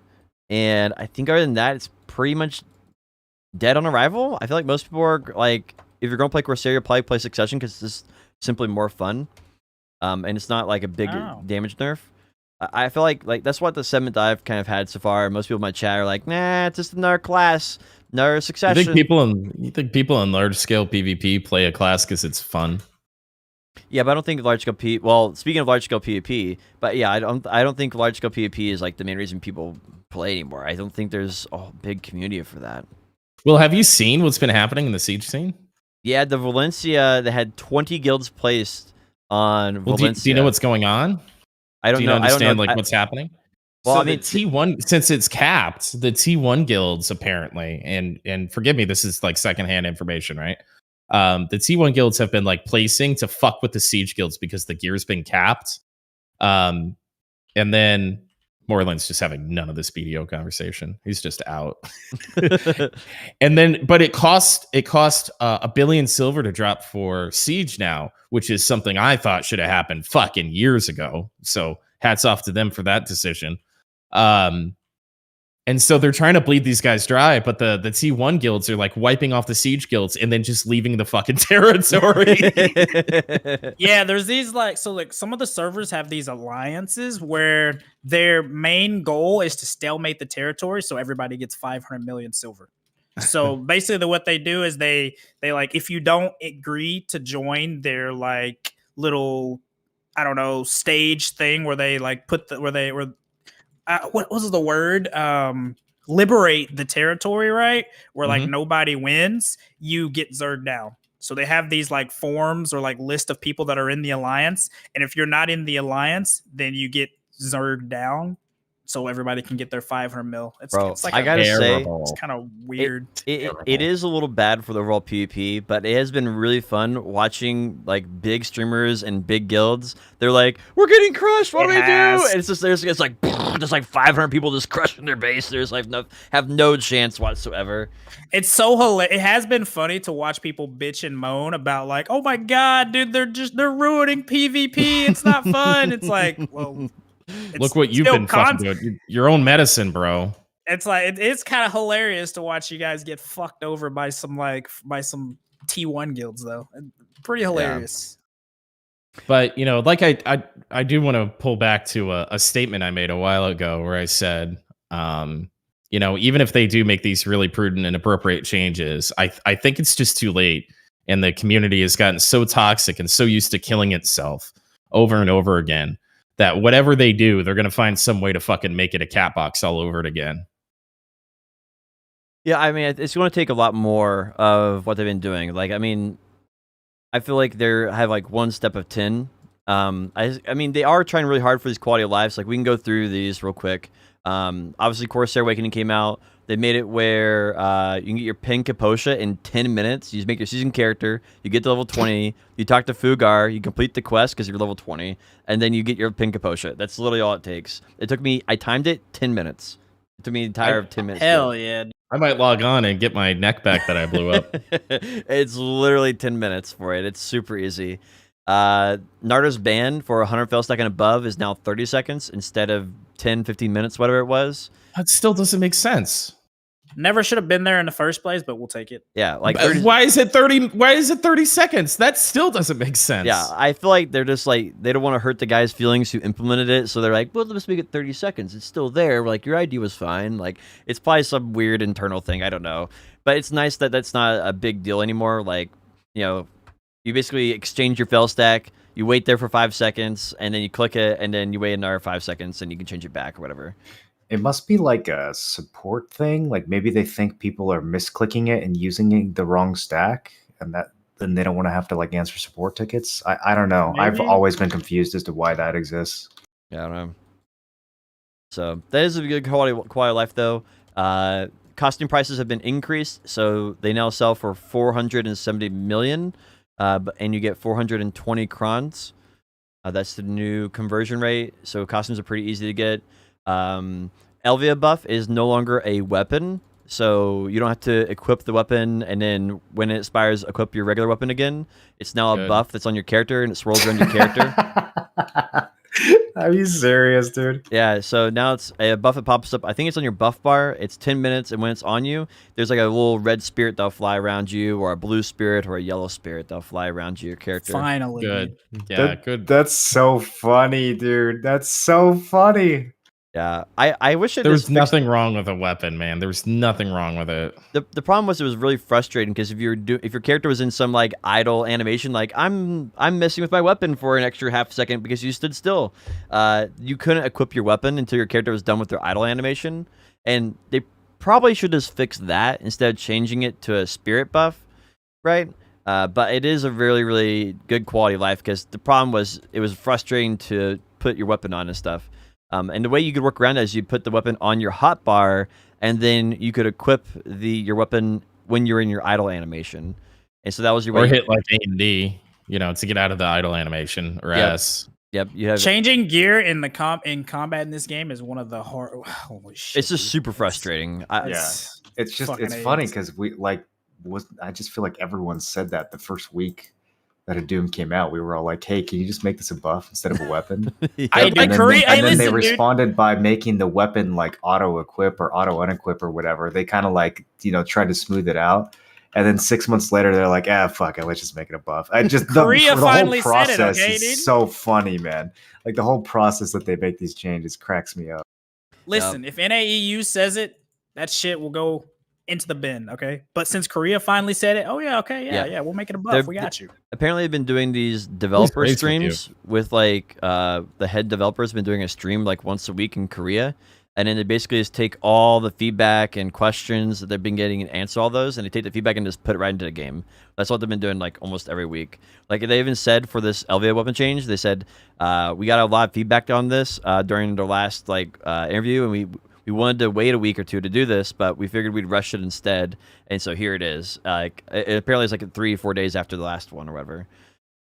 Yeah, so they've been in Korea they had these weird protests where like Korean players were about like bitching about different things that have been problems in the game for a long time. So Jae-hee Kim did this like addressing the public thing where then they started doing these fireside chats in Korea where they're like streamed to the Korean player base like in-house or whatever. Do they call them fireside chats? Yeah, they literally called them fireside chats. Bro, they're gonna get canceled. So and they've just been basically implementing the changes that the Korean player base were bitching about during those chats over the last couple weeks. Damn, remember when NA had riots? Nothing happened. It wasn't even acknowledged, bro. We didn't even get a tweet. So like if we put our like all our streams in like Korean, you know what I'm saying? Like would that like if we submit feedback, should we put the feedback in Korean? Like, yeah, Google Translate it, send it to your Korean buddy to get verified. Yeah, I asked about Siege 2 years ago, and it was translated to him, and he still fucking ignored and dodged it. So Yeah, dude, because you sent it to them in English. All right, you got to send it to them in Korean. I mean, they translated it. Yeah, it is very apparent that they have an inkling to only answer to their Korean player base for some reason. And I mean, I don't know if that's a nationalist thing or just a bad, feedback, that it gets trashed, somehow in that process. I don't know. Are you guys insinuating that my feedback is less valued to them because of the way I look? You are very loud. To be fair, they do service like a dozen different regions, right? What, are they going to listen to all of them? Yeah, yes, you make money, especially your region that you make literally the most money from. That's a lot that's a lot of bad opinions to sift through. That is a lot of bad opinions. Ideally, they wouldn't have to listen to feedback and they could just make a good game, but they kind of have proven they can't do that. So I think this is the next best thing. Mm-hmm. What was another good thing they did? Oh yeah, they made it where on the mini map, while you're in Red Battlefield, you get red dots for enemy players now. So that is a nice quality of life. Ooh. Teaching people to use the mini map in RBF? Yep. I kind of hope they do the same change for Node Wars if it's not already there. Because I think that'd be nice. Another quality of life. It's their potion. Listen, I don't. Well, I don't have a mini map on, and I don't do Node Wars very often. I didn't even use my minimap when I used to do Node Wars. Shut up! Shut up! Please shut up! Please, please! Oh my lord! What? I hate you. I hate you so much. You know, one of the biggest things. It's not even me. It's like Norelio points it out too, right? Like, if somebody's shot calling a war and their minimap isn't as big as you can make it, you're a fucking moron. And even like if you're just participating, the amount of information you get from your mini map in that desyncy, shitty, fucking laggy, stupid ass game is so much better if you just focus like 75% of your eyes on the mini map. You get your information and then you look at what's happening supposedly in front of you. Yeah, but that's not like fun. Node warring without your mini map is yeah, but it's like not playing fun. with one eye open. That's not fun. Yeah, neither is BDO, brother. It is not fun. It's much less enjoyable, but it's also basically mandatory. I don't use it because it's not fun. And then Node Wars became even less fun, so I quit those too. Well, I'm with you on. I'm not going to buy faction gear in New World, but I think if you ever find yourself in a Node War or PvP situation, you should definitely flick on the old mini map. I'm so happy they don't have mini map in New World. Whoa, my God. What? That's a good take. You like just hitting M all the time, trying to figure out what the fuck direction you're going? No, I think MMOs shouldn't have maps at all. Yeah, I think the main map should be something that you have to. It should be like a life skill where someone has to actually go and actually like explore the area, kill every mob, and then like you have to have something pulled out like Minecraft where you like look at it and you're like, oh, where am I right now? And then like you only get like a part of the map. Like I don't know. Even in that, what I think like. The map in general just hurts the overall game experience. You're still using a map in EverQuest, Marlon. It's just not the one in game. Right, but that's the difference, is that it doesn't pinpoint for you. Obviously, people are always going to have maps on their other monitor that they can look at, but you still have to use your brain to figure out where you are. And it also makes you pay way more attention to your surrounding and creates a much deeper level of immersion than if you're just constantly pressing M over and over again. Yeah, I'm literally doing right now in Bless. I like to drink when I play video games, so I'm gonna go ahead and keep the map in my MMOs, please. Thank you. Well, you'd have so much fun running around, getting lost, and finding random people and be like, "Hey, what are you doing over there?" It is. I don't know. You'd have a blast doing that. Your fun would just be a little different, of course, but you'd like it. Well, I'm out in the jungle shooting cougars and shit now. Animals, not women, and I lose my fucking truck so goddamn much, and I have a map, and it is not fun. Not fun at all. Thanks for listen, Tim. You think you do, but you don't. You think I do what? Want a map? I do want a map. No, so don't. I understand like a lot of the No, I want a map. I'm really sure about that because I'm just gonna look at a map somewhere else anyway. It doesn't have to be like some Right, but BDO that auto one doesn't thing. that one doesn't pinpoint your character. That's the difference. I don't. Maps are fucking fine. care. I'm not saying that there can't be maps. What I'm saying is there shouldn't be GPS. Is that better? Yeah, that's actually I think that makes sense. Yeah, because I don't have a problem like with a map that you can look at and then you have to figure out where you are and then figure out what everything else is, because that's what you have to do in real life, right? No, when you go to the mall and you look at the map, it says you are here. Right, but it doesn't keep up with you as you go through the mall. Mm-hmm. Like, if bro, I don't play MMOs to have like IRL. Also, I don't think the mall is quite the same. I don't think. Well, you guys were bringing up some weird ass shit before, so I figured I'd get involved. Whatever, man. I think a good example of this would be like if you went to Brightwood in New World, which is a town, and you went to a board, they could have a map. And it would say, you are here in Brightwood, and then you could see the surrounding areas.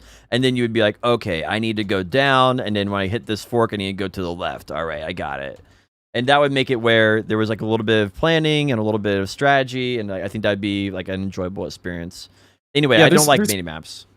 Yeah, so I could live without the GPS thing. But man, I love having a mini map, and maybe that's just like my perception because I played so much BDO. But I really like a mini map, and I'm not ashamed to say it. Yeah, actually, it's actually part of the reason why I'm a terrible League of Legends player, because I never look at my map hardly. It's like my #1 fault in League right now. Why buy wards? Yeah, why buy wards if you don't look at your mini map? So just save the money there. That's what I used to do a long time, but then I realized my teammates look at wards still, even if I don't, so I still buy them. Probably the only game where the mini map is more important than BDO, League of Legends. Yeah, it's gonna be hard for you to get out of silver, brother. I've gotten up to silver 1 several times. It's a factor of time getting to gold for me. I getting to plat would probably be impossible. I don't think I could ever do it. I'd have to actually know life the game for like plat years. Is the same as silver. I'm just gonna let you know. I mean, every tier until you get to like every tier is the same. You always get stupid players right now in League because you have people who buy accounts, so you always get a percentage of dumb players. The hardest thing for me to overcome in plat was people melting down. The toxicity in plat was super high. It was hard to overcome. Getting past silver is literally just a wall check of you finally realizing that you're shit at the game. And once you admit that you're shit at the game, then you'll get past silver. Then you'll get to gold. Then you'll have another wall check where you're like, oh yeah, I actually am shit at the game still. Then you'll get to plat. I need to finish up pushing to gold this season. That was my goal this season, to push to gold, and I still haven't finished that up yet. When I played that game, winning plat matches was all about just like the morale of your like spurty teammates. If you could just keep everyone on point and like if you could just signal to them that you knew what you were doing and like give useful information and like be helpful pings and give them the feeling like they were winning, then you would win. Also, spam the enemy team with question marks every time they fuck up in all chat, so they get tilted. Oh, dude, I miss all chat. That's one of the things I miss the most playing HOTS compared to League. The lack of all chat. I mean, it's objectively bad, right? Like having all chat in those games is literally just nothing but negativity. But I still miss it. Well, so I mean, I don't know. Like I played back in season 3, 4, 5, and you know, it was basically my team just using the N-word every single chance they possibly could. The ult chat, the only reason people would ult chat back when I played was to BM their own team and be like, wow, see my team, see how bad they are, see what they're doing, that kind of shit. Nobody was ever really talking shit. Tilt all the time in all chat. God, you literally just question mark them. Yeah, you literally just type a single question mark whenever somebody dies. And that shit is like the most powerful. It increases your win rate by like 80%. I actually, I used to get super toxic in League, so I actually just turned off the chat. I generally play with it off now. That's basically all. That's objectively a better psychological thing to do for yourself. Is it though? Yes. I actually, I was so toxic in League, I had to change what music I listened to like, that's why I started listening to like lo-fi and like chill music. Because I was like, if I listened to anything that wasn't that, I would just be like, just be amping me up even more. And then I had to turn off chat as well. And once I did both those things, like League is actually a fun game. It's weird to say that in hindsight now, but I actually enjoy playing League now when I have both those off. MOBAs are fun, dude. I don't know how we got in this. Especially if you play with some like good group of people, some chill people. Yeah. I don't know So how it's we got in this, but it's my best friend's. Well, you brought it up. You're the only person that bring up League, but I don't know. I'm still in HOTS. It's my best friend's birthday today. Shout out to Mark. And we're gonna get deep into some liquor and fuck up some HOTS games later tonight. So as much as like the technicality, like I still last hit mobs in HOTS, right? Like that whole skill set that I learned was pretty intense.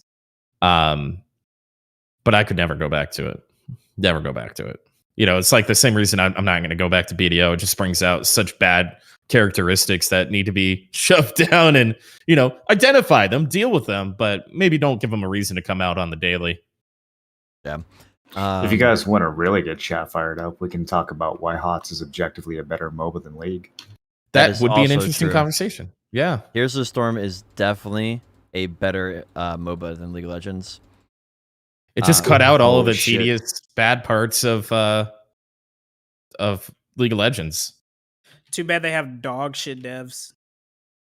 Do they even have devs anymore? I don't even think they're still Or developing. at least they it. had, right? Like I think during there's the like days, one guy who patches it every couple months. during Like, the days where they started releasing fucking Overwatch heroes and making each one of them more Yeah. powerful than everybody that else. was like, when that the game was- died. Yeah. I definitely don't like the maps in the game though. There's about 3 or 4 maps that I'm okay with. But like the turn-in maps and stuff. I guess the Spider Queen one's okay, but like the doubloon In map, HOTS. yeah.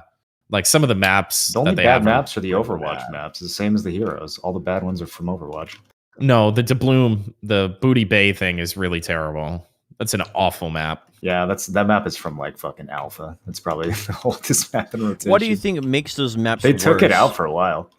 What do you think makes those maps worse than, like, I don't know, others, right? What makes a good map? What makes a bad map? The biggest thing about HOTS is that each different map requires a different play style / different objective that you're playing with. Whereas League, you're pretty much playing for the exact same objectives, I guess would be one of the biggest difference, right? So for example, if you're playing the map with the 2 Guardians and they have the DPS check on the Guardian, right? Like it's a completely different mindset than if you're playing on the Spider Queen map, right? Where you're trying to farm the runes and donate them, right?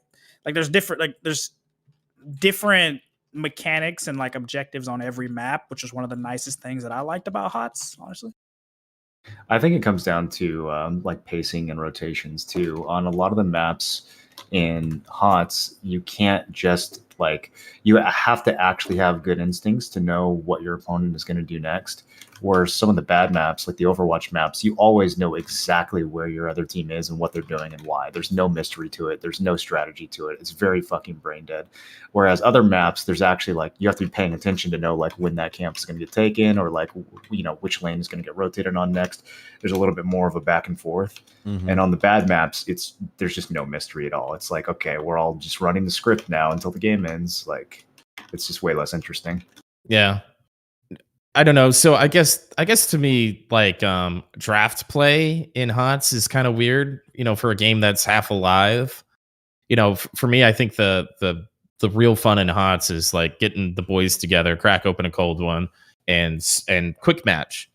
And so when you quick match in a game that has a ton of different maps, it's kind of the same thing with Counter-Strike is you could queue for specific maps.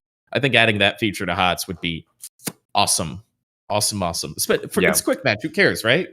For draft, what map it's going to be. Then you pick your character. I don't think they have enough players. I think that's the problem. If you had specific people queuing for specific maps, you'd have 15-minute wait times. You would need. If you wanted to play the fucking coin collecting map, it would be an hour play time, and those fucking degenerates deserve it.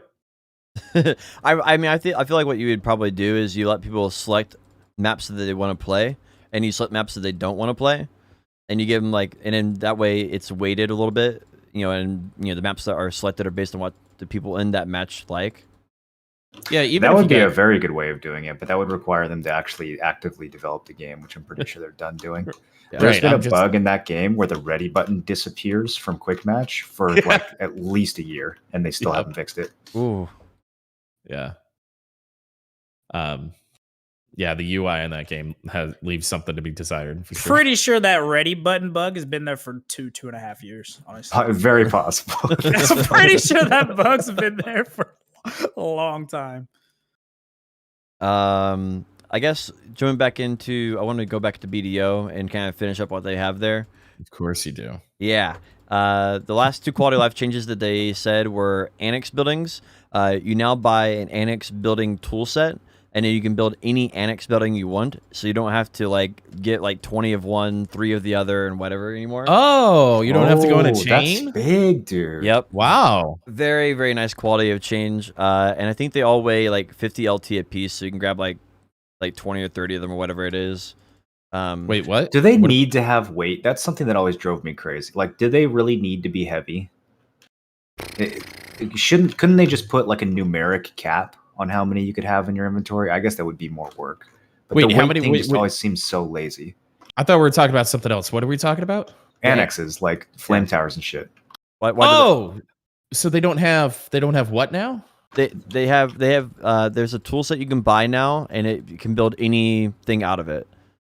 So you can, okay. So you can literally, you can have so instead of having like 8 recovs, 3 Yeah. 3 flame towers, and then 4 supply depots, you just have one thing, and then is it like a menu that pops up when you try to place it down? So you click on it, and then there's a menu that pops up, and it gives you a list of like all the items you can select for that area that you're in. Does it work well? I feel like that could also be very annoying. The UI seems like it shows like 15 items at a time or something, so it seems like it would be very easy, and it's just like a little checkbox. You click the one you want, and then you just drag it around on your screen, and you can place it wherever you're. So it seems Potion nice. Shop has that turned off on his UI though, so he'll never see it. It's probably true, actually. They finally did some Sage/Nova nerfs. I don't think it's the way that I think they should have done it, but they did something. We'll see how that works. I've seen people in my Discord freaking out about the Sage changes. Why? Because they balanced it? So they basically made it so that instead of his dashes being iframes, they are super armor dash. Right? Get fucked. I hate iframes so much. Yeah. Well, see, the thing is, though, is that like he still has his crazy, insanely overtuned damage, so like he still doesn't ever have to worry about accuracy and just melts everybody. But now at least we'll feel, instead of being a Sork with a range grab, he's now a Musa with a range grab. I guess. Would be more... I think honestly, this is like obviously, if your class you play gets nerfed, people are going to be mad about that. That's the case with anything, but I think this is the proper move. I think we should be applauding Prohibus for taking this change, and maybe you could disagree with how they changed it, but the direction of taking Sage and Nova was really good.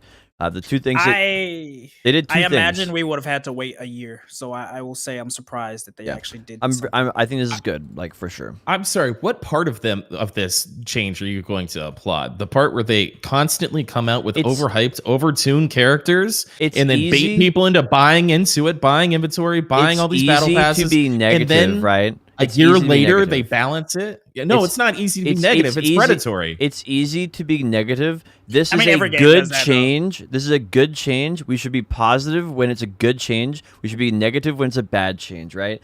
This is a good change to the game, and I feel like we should applaud them and to say this is what we need more of in BDO. You need to focus more on these things because this is actually a good change, right? Changing it from an iframe to a super armor is good. Making it where they changed one of the abilities where it doesn't apply crit in PvP anymore. It only applies crit in PvE, and that's a nerf to its damage. Another good change to Sage. I'm not a big PvP player, but that seems like that's in the correct direction.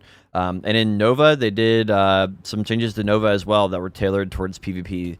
And again, I think that's the proper way. No. There's a big difference. I agree, and I will say that it is a good thing that they did something. I was surprised that they didn't, because like kind of what Tim's saying is like in history, if something is broken, they let it stay broken for a year and a half before they ever do anything. So that again, I was surprised that they actually did something. Well, now characters come out every 3 months, so there's like nobody's gonna roll Sage right now. Well, I guess they were because it was OP, but like, so I'm with you on like when they do something good, praise them, right? Like they're a fucking infant or a toddler, but they, and making a huge change, like going from iframe to super armor on, their movement completely changes how the class is played. And it went from like this really kind of insane, gameplay. They could have tuned down the damage and kept the play style intact if that's how they wanted. But instead, they changed the play style, and to me, that feels like a predatory grab that they've done multiple times. Yeah, And but so I'm not going to applaud them for that. it's the Play standard your now. game. Sadly, as much as it Play your fucking game. sucks, bro, it's the standard, right? Like, I don't know. it's not That just seems- a I don't BDO accept thing. it. For example, I'll give you a perfect example. League of Legends came out with a character named Viego like 2 months ago. Viego, when he came out, he had 110% like lifesteal against minions, which was fucking broken, right? But they left it there for a little while. Then they toned it down to 50%, and now it's like 10%, right? Like, it's not like just a BDO thing of releasing something new that's broken so people grab it and then like toning it down. Like, it's not just a BDO specific thing. It's an industry thing. Honestly, it's just a predatory, like, money-making grab that almost all games do nowadays. Sadly, League of like, as much as it Legends sucks, it's not just a BDO problem. League I of don't Legends think has- it. I don't think it. This is predatory. I think it's incompetence. You guys actually think there's a conspiracy over Pearl Abyss to purposely overtune new champions just to sell costumes? Definitely Well, not, because look at Corsair. It's fucking garbage. The end of my statement was play your fucking game. It is ignorance, but there's no, what would the incentive for them to change their ignorance? They make a ton of money because they knowingly dump out overpowered characters because they don't test it. They just go, wow, this would be crazy, right? And they dump it on us, and then everybody think swaps about over. who they is though. If you're a class designer, it's not like you get a cut of the fucking costume sales. Yeah. For like, you don't have an incentive to go out of your way to make the new class broken. You think their management is actually telling them like, hey, make sure that you put the numbers up a little too high on this new class? Like, there's like a secret memo that they're getting or something that's like telling the designers who are like not even halfway up the totem pole to do this. I don't know. It seems a little conspiratorial. I understand the way you're emphasizing your words is making this try to look like it's a really crazy idea that they would come out with new classes that are overpowered to tailor into the massive amounts of marketing that they put in with these new classes. But I don't think it's even close to far-fetched. And I think more times than not, they've been hiding behind kind of this incompetence. Oh, man, wow, that's really overpowered. We could have figured that one out. Well, if they played the fucking game, did any sort of play testing, and stopped just pumping out, bullshit in marketing, then they may have. That's why I'm saying it's incompetence, but I don't think it's like conspiratorial. I don't think there's like an intentionally. Yes, I mean, a lot of the times, it just comes down to like the thought that they have to one up each new release with something else that's like different, or that's they've literally admitted that. Like, They've literally admitted that. It's a thing that's like perpetuated through game. Like, it's They not go, just a we want BDO every thing. new class to feel overpowered, and we'll bring the other classes to be overpowered too. We'll bring all the class balance. They've said that how many times? It's literally their thing. So my problem is not they're changing the life stealing thing. League of Legends has a good track record of coming out pretty damn close to balanced, right? No, They definitely no, no. Okay, yeah, dude, no. You just said League of Legends has a track record of coming out with classes pretty close to They're balance. close, Fuck yes. no. League of Legends literally has been caught many times buffing a character and then releasing a new skin for that character the week after, just to incentivize people to buy that skin. Yep. League is like the farthest away from like balance, dude. They might even be the closest to a predatory cash up. Like, obviously, in terms of like class balance. Really? Yeah. Oh yeah. They intentionally, because they make their money from costumes. Costumes sell on only classes that are popular, so they bounce a class to be really good, and then they release a costume for bad it. example. Fair, whatever. I But think that the main problem- thing that drives their sales is probably the amount of cleavage that's on the splash screen. I don't think it has anything Literally. to do with the actual gameplay.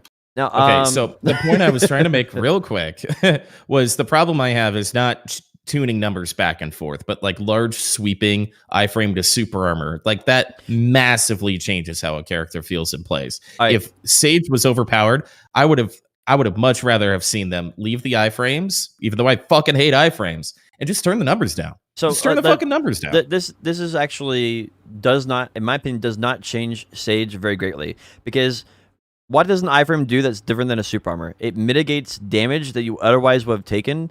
This skill is not a skill where you can get grabbed in. It's a mobility skill. It's very hard. You're never going to get grabbed in this skill like 99% of the time.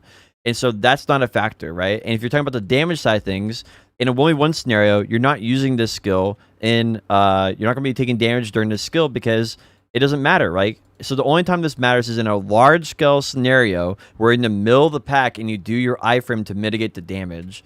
And so that's like the only case scenario where anything changes at all is in large scale fights.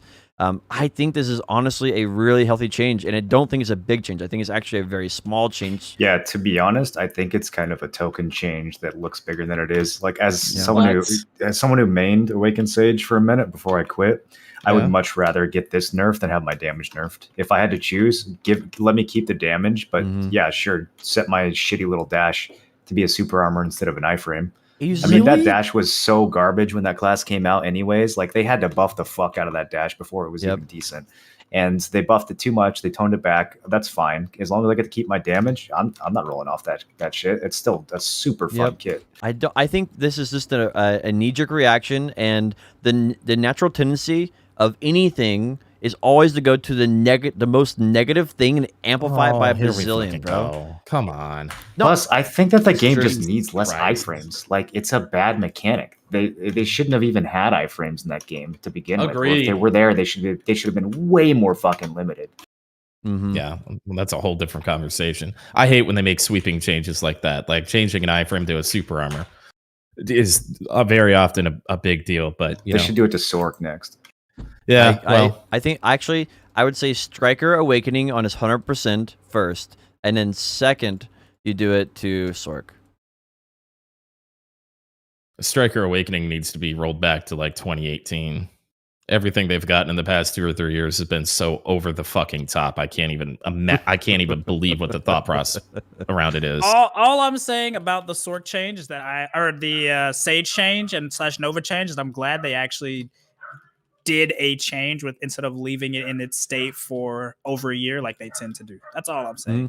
And you have to think, like, I think, obviously actions speak louder than words, and right now they're in, like, it almost feels like this repentance phase of Pearl Abyss development where they're like, we're so sorry we didn't do this for years. We're so sorry we didn't do this for years. We're going to make all these quality of life changes back to back to back to back to back.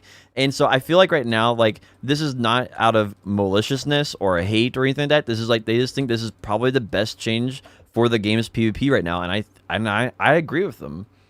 Plus, it's also in global labs, right? And there's a large track record of things that hit global labs and relating to like class balance not actually making it to the game. So I don't think there should be some kind of crazy knee-jerk reaction, right? And just like, oh my god, re-rolling off the class. Like there's many things about the class's kit that make it broken, not just the iframes, right? You also have to think that the class has access to a fucking grab that was designed by Darth Vader himself with the Force choke. The class has access to a 16 AP buff. The class has access to the ability to debuff someone by 22% evasion with the fist drop. The class has access to a 15% accuracy self buff, etc., etc. Like, and the classes have really good accuracy. So it's like, I don't think them changing that iframe to a super armor is going to destroy the class. I do think that it would have felt better as someone as keeping the identity of the class as to not change it from iframe and tune down the damage and such. But again, fuck Sage. So I will take what I can get. Yo, I want more. Do more of that kind of stuff. Like, identify more issues like that where you can remove a super armor and turn it into a forward guard, where you can turn an iframe into a super armor. Like, find out more of those things. Like, find out CCs that aren't being used by players and just remove them, right?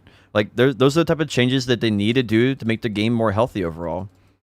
What? They need to do more of this type of stuff.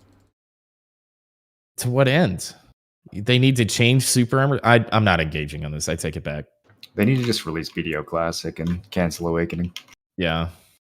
Pearl Abyss is protesting. We're canceling BDO and releasing BDO Classic.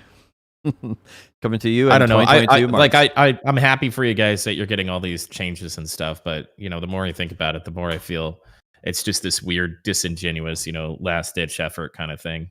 Hey, throwing a bunch of shitty classes at them and ignoring their feedback for years didn't do anything. So I guess we got to do this now. I go back and forth of like, oh, good for BDO. And then, they increase the pay to win thing and, they start making sweeping changes that, may make sense or not. And I just kind of go, man, fuck these guys, dude. I don't know, dude. I don't think they're being pressed for money at all. I think their player base is probably almost as high as it's ever been.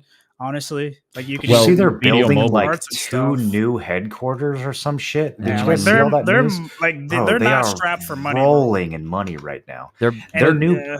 I read something. This is secondhand, so I can't say for sure if this is true. But someone said that the new building, they're building like a 14-story office, and 4 of the floors are just dedicated to they're like art exhibits. so there's oh, I didn't know that. They're doing the biggest art studio in Korea. That's what they're building. It's a 4-story building. Yeah. And the top story is literally an entire facility for 3D motion capture. The entire top story of it. And then from the first like 3 floors are just filled to the brim with artists and all that stuff to make like Good. Maybe all that stuff happen. maybe they can motion capture, not desyncing. Like I'm telling you, they are not struggling for money. Yeah, Honestly, these changes, I would say the main and the only reason they're doing these changes would be because of the Korean player base outrage as of late. If anything, you could say, WoW kind of imploding and then Final Fantasy grabbing a bigger market share of the MMO player populace and all these other games coming out might have a little bit. But I think the biggest thing is just the Korean player base because they're definitely not hurting for money. Like their numbers of players on the game overall is just like I would argue that their in-game player base is dwindled / like old players, but there's such a revolving door of new players coming in and like dropping like cash that they're definitely not hurting for money. I hope they're deluded enough to think they can be the next Final Fantasy 14 redemption arc. I really do. I don't think that that's the goal at all. I don't actually think they even care that much about the MMO genre. I think they're going to be trying to break into other genres, and because let's be honest, there's way more money in like a traditional fucking role playing game. That like, did you guys see how much fucking money Cyberpunk made? I couldn't believe it, dude. Like one of the shittiest releases in history. That shit made way more money than like World of Warcraft or any of the other MMOs that are out. It's not even close. Yep. I think that's the next game, Crimson Desert. Like that single player storyline, that Red Dead Redemption feeling. Like if they can nail that and do the marketing well on that, I think that will they'll just make a ton of cash off it, even if it doesn't like have like longevity. But yeah, I don't know. I definitely think they do. They make some really, really shit decisions, but I think a lot of the reasons why they aren't changing the fact that they're making shit decisions is that it's not hurting the wallet. So there's like right. And it's kind of like goes to what Tim said, where it's like you can go into a board of investors and be like, okay, we released a new class twice during this quarter, and our profits shot up X amount. But they can't go to the board and be like, well, if we do this and make our players happy, this will give us X amount of money. We know as players that if they make their player base happy and fix shit, that people would be more willing to spend money, right? And like feel better about the game. But if from a monetary point of view, I mean, I'd imagine that's the reason why they don't, right? Because I mean, they're making their money off it regardless, honestly. I'm one thing I'm really hoping for is that with World of Warcraft doing so poorly, I hope that this kind of breathes new life into the discussion for the big money guys who don't understand this, right? I hope they spend a lot of money and you're like, why did World of Warcraft fail? We were releasing expansions, we were doing the dailies, we were doing all the stuffs. Why did it not work? And, they didn't listen to their player base, right? And they didn't like make a game for the players, made a game for profits. And so I hope that that's a lesson that they learn, and then that hopefully gets started to share in like other communities, That's one thing I kind of hope it comes out of it. The last change they made for BDO, quality of life this week, is they added a filter button on your skill menu. And when you click the filter button, you can actually filter through all of your abilities that have like a super armor, and you can look through which ones those are. Or you can filter through all the ones that have a forward guard or an iframe or like a particular CC. If you're looking for a particular CC, you can filter through all of that, and it'll highlight all the ones that have that CC or that super armor or whatever. So it's a pretty good quality of life for people who are looking to like learn what class super armors they have. So I think it's kind of nice. Seems like a small quality of life, but I think there's going to be some people who really enjoyed that. Class every 3 months, it's going to help everybody. The class every 3 months, I'm wondering if they're going to continue doing that. I feel like they have doubled and tripled down on that, my dude. Yeah, for sure they continue doing that. Like, Look at the Steam charts. Why wouldn't they? They're making money every time that happens. Big money. That's true. That's actually true. Yep. I honestly would argue it's probably the best time that it's ever been to be a new / like relatively mid-game player. It's more so just. Do you really think that? Well, I'm talking about from a profitability standpoint, right? Not more so from like a overall enjoyment standpoint, but definitely from a profitability standpoint. Like, there's no way they're struggling getting new players / players just to at least hit the early to mid game in terms of gear. There's so many people quitting WoW. It's just we have WoW refugees coming in every day looking to play something else. You know, they're like they read the story, they're mad about it. Like, can we put them on a leper island so they can just play their own little fucking game in a corner and not bother the rest of the MMO development, please? That is probably something that's going to happen. I'm really curious to see what happens as a aside for this, because if you have like a game that comes out like New World and it does well, I think it's going to open a lot of eyes to new possibilities of what it could really be. But if everybody just goes plays Final Fantasy, then we just get theme parks for the next 10 years. So hasn't that already transpired? I mean, New World is the game that is pivoting to be a theme park because that's what the market research says to do. Well, they tried and they got shot. We talked about that last week, right? They were the first through the door, basically. They got shot. So I guess what I'm saying is, if New World is successful, what does that actually prove? Like, is there some new risk that developers are going to take because of New World? Like, what exactly? So the way I'm looking at New World is that it's more of a sandbox than what we've had so far, because there's more of those freedoms, right? Crafting and like exploration and, you know, like open world. That's PvP a pretty sandbox game, man, or a pretty theme park game, man. Yeah, it is. It is pretty theme parky. I feel like it's like sort of like, I feel like if you look at MMOs as a big ship, you know, I feel like the ship has to turn like literally 180 degrees and start going towards more sandbox type stuff. And you know, there could be. I can't think of one thing that makes it sandbox. Yeah, I'm kind of like racking my brain to think of like what the sandbox features of New World are. Crafting, certain bosses have certain drops. The aspects of taking different territories, like, you know. So that's the only thing. I wouldn't really. I want to call that sandbox, but it really isn't, right? They just brought in like a territory siege thing into a theme park game, which I love. That's bringing a PvP game element into a theme park game. But I don't know if you guys caught. Actually, we didn't talk about New World. If we can pivot for a second. Oh, they have news? Did you see they announced arenas? They data mined arenas. They data mined arenas. Good for them. How about that, guys? Do we know what kind of arenas these are going to be? So the video in the Reddit post that I read said 2v2, 3v3, and 5v5. But never mind, I'm out. Right, you want 1v1s? There's really no 1v1. I'd be shocked if there wasn't. So it's data mine shit, right? I'd be shocked if they didn't put a 1v1. But you never know. We have no idea. You guys get excited about data mine stuff still? Really? I mean, if it's an arena, we have been.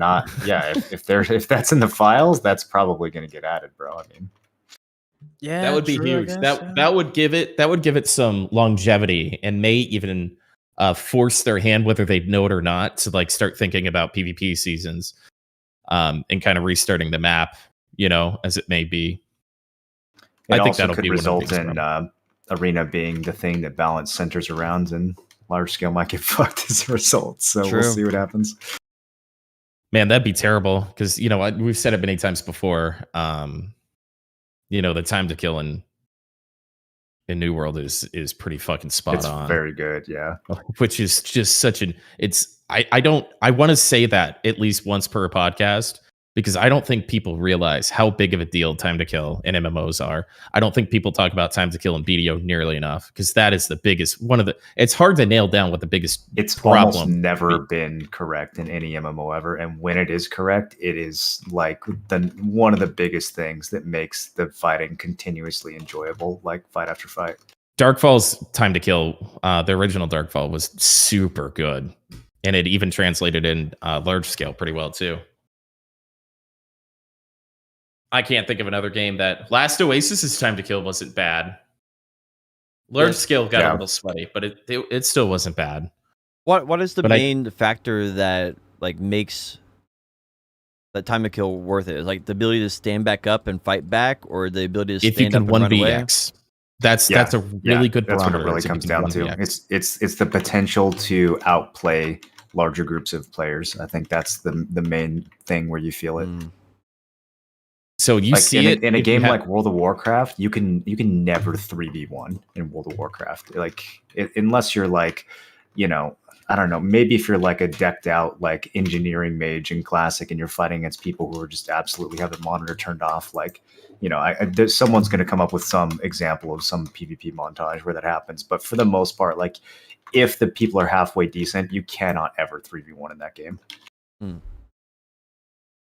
And so what does that do? Is like this like the like is that the ability to have like bigger AoEs or like mobility? Like well, it's all of the above. It's a very encompassing thing, if I can. It's the balance between being able to get a kill by yourself or with lower numbers against a larger force, while also not being too fast to where they can just delete you in return. You know what I mean? Like it's a very precise balance to have both of those things be possible, where you can both secure kills as a smaller force, but also live as a smaller force. Then it also has to take into account things like potions and healing and things like that as well. Healing is a big fucking mess in PvP games, especially when it's consumables and self-healing. So remember when we were doing like 20 versus 40 or 50? Were you there at Potion Shop against Minimus Maximus? I was there with one of them. I'm not sure about that one. There was a time we were doing that, and we just it was actually really shocking to me. I called out that we didn't have enough, and I started freaking out a little bit. And Moreland was like, "We're fine, just push in."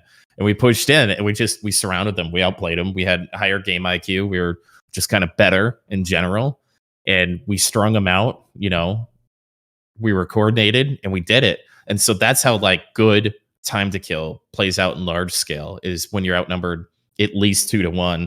If you stringing people out, movement, creating space, managing your cooldowns, and then, you know, working together and having good game IQ, all that plays, you know, matters for something. Where if it was a BDO 20v40, the Black Rose Ball would have run over Aftershock, and we would have gone, whoa, we'll get him next time. You know, let's put a stun trap down. I don't know.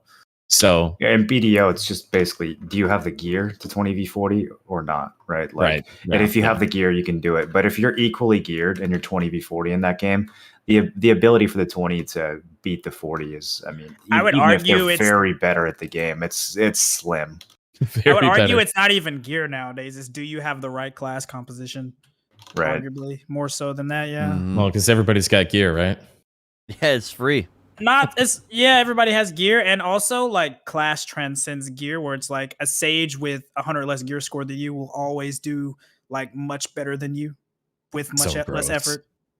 Well, that's also Says a the factor Guardian. of like, since it's a burst damage, right? The time to kill is so short in BDO that, you know, if you have long range, that's way more powerful. Yeah.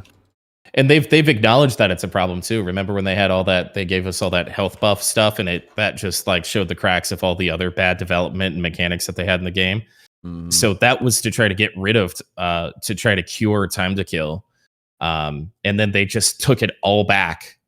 They took it all back and gave nothing in return, even though everybody, you know, we're talking about reworking DR, give everybody more DR in Siege or whatever the case is. There was plenty of decent starting points for development to solve the problem that they recognized, which was time to kill in large scale RBF and other places. And they just, you know, once again, just forgot about it, left it. We tried, sorry, not sorry kind of thing. One of these days when they run through all the options, they're going to nerf healing finally. And it's still, they tried. Well, they did, right? They did. They brought the healing percentage down, but when the meta is which whiz, bringing down the percentage doesn't fucking matter.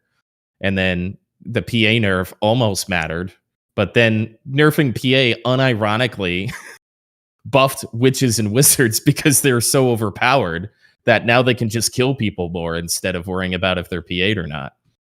So the time to kill thing has always been a problem. They've admitted it was a problem years ago. They tried to solve it, And then when that didn't work, they just fucking gave up on it. And it is such an important time part to kill is of, rough. Yeah, it's so important on an MMO, and it kind of like opens up these weird dichotomies of like, so like back in the day, it was like, okay, if you get caught in a CC, you're probably not dead unless they, chain their CC with a combo very well and get you in a multiple like long chain. Whereas nowadays, with the time to kill being so low, it's kind of like, it's like the art of the catch, right? Like the first person to catch the other person is the one that wins, more so than like, okay, you have 2 chances within the fight and things like that, right? Which is kind of weird, because back then we had like 4-second cooldown HP pots, whereas now we have 1-second cooldown HP pots. So like you would think that, the time to kill would be higher, but it's actually much lower, right? Yeah, in the face of those changes. And that's so like PvP and BDO is about fishing, literally called fishing. And that's why Sork is one of the best 1v1ers in the game, is because they can iframe into frontal guard and still throw out a CC, go right back into manage their stamina between their frontal guard. And they basically just bounce around you fishing while not abusing, but taking advantage of the horrible servers and desync in the game.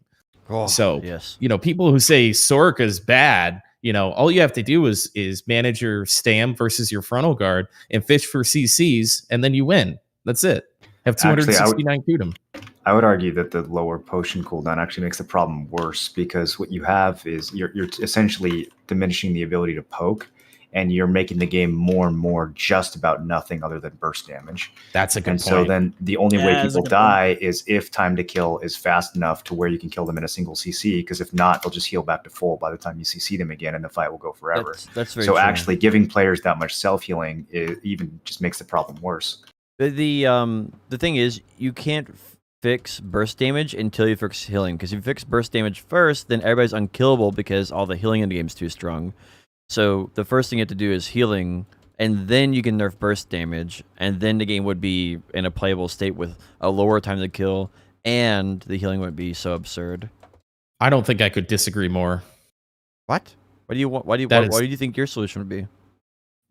Lighthouse, having 20 people lighthouse on top of somebody, there's absolutely no way to balance that in a way that BDO will ever figure out. You've got to figure out the time to kill. That's super easy. You make it where once you get any heal from another player, it puts healing sickness on you, like they do in Albion. Oh, not this again. And right. No, there. not the healing system.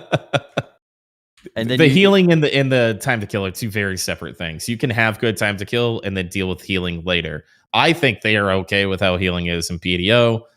It's definitely better than it used to be, but it's not good. They need to just get rid of Rabam heal altogether. There's healing and there's self-healing. We're talking about 2 different things. Sure, that's true. Yes, that's true. If you have another player that's got to heal you, right, like you've got to be in the right place at the right time, et cetera, et cetera. You've got cooldowns to deal with.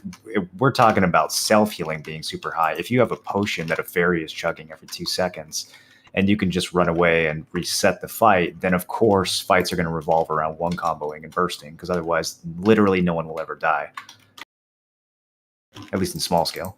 Yeah. Then you also run into the problem where some kits literally just don't have poke / mid-range chip. So it's like it becomes where the game's not designed for it anymore. Yeah, exactly. This is all something that's compounded over the years, and like. So you have to have that 100 to 0. So because they've kind of made themselves or pigeonholed themselves into a self-fulfilling prophecy where it's like it's just a product of the way the game has become over time.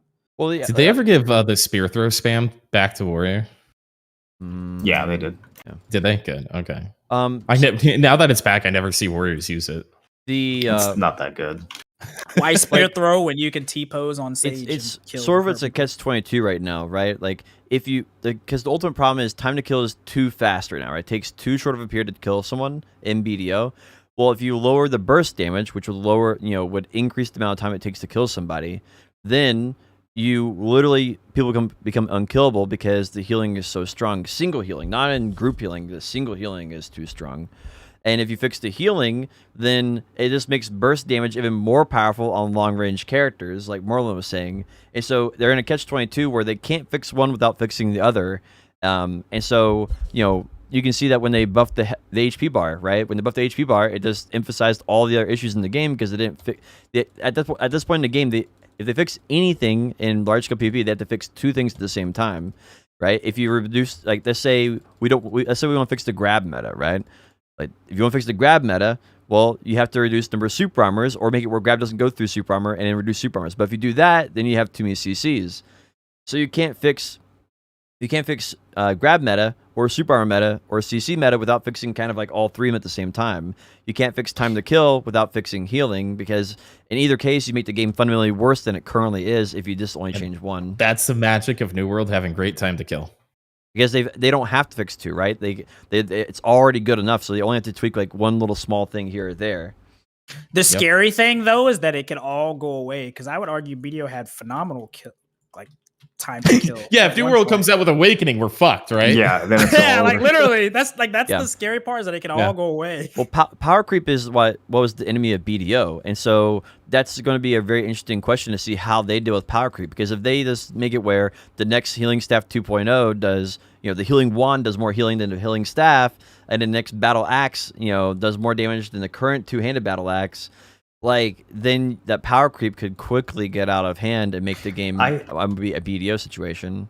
I don't think that we're in too much danger of power creep in New World. I actually think that that part of the game has some pretty good designers behind it. Because you're already making choices about gear and stuff, and what add-ons you want on your gear, and everything's kind of like correlated to your level and stuff, which is a problem that's separate of time to kill. But I'm with you on that, Marlon. I think that they've got it pretty well figured out, and there's some choices you have to make. Yeah, I think they've demonstrated enough of an mastery of that part of the game to where I'm not super worried about that. I actually think that's something that's probably going to stay pretty strong in New World throughout. The stuff I'm worried about in that game much more has to do with just the overall gameplay loop and the dungeons and the fucking influence questing. Like, goddamn, if they would just fix influence questing, that right there is like 30% of my grief with that game. Yeah.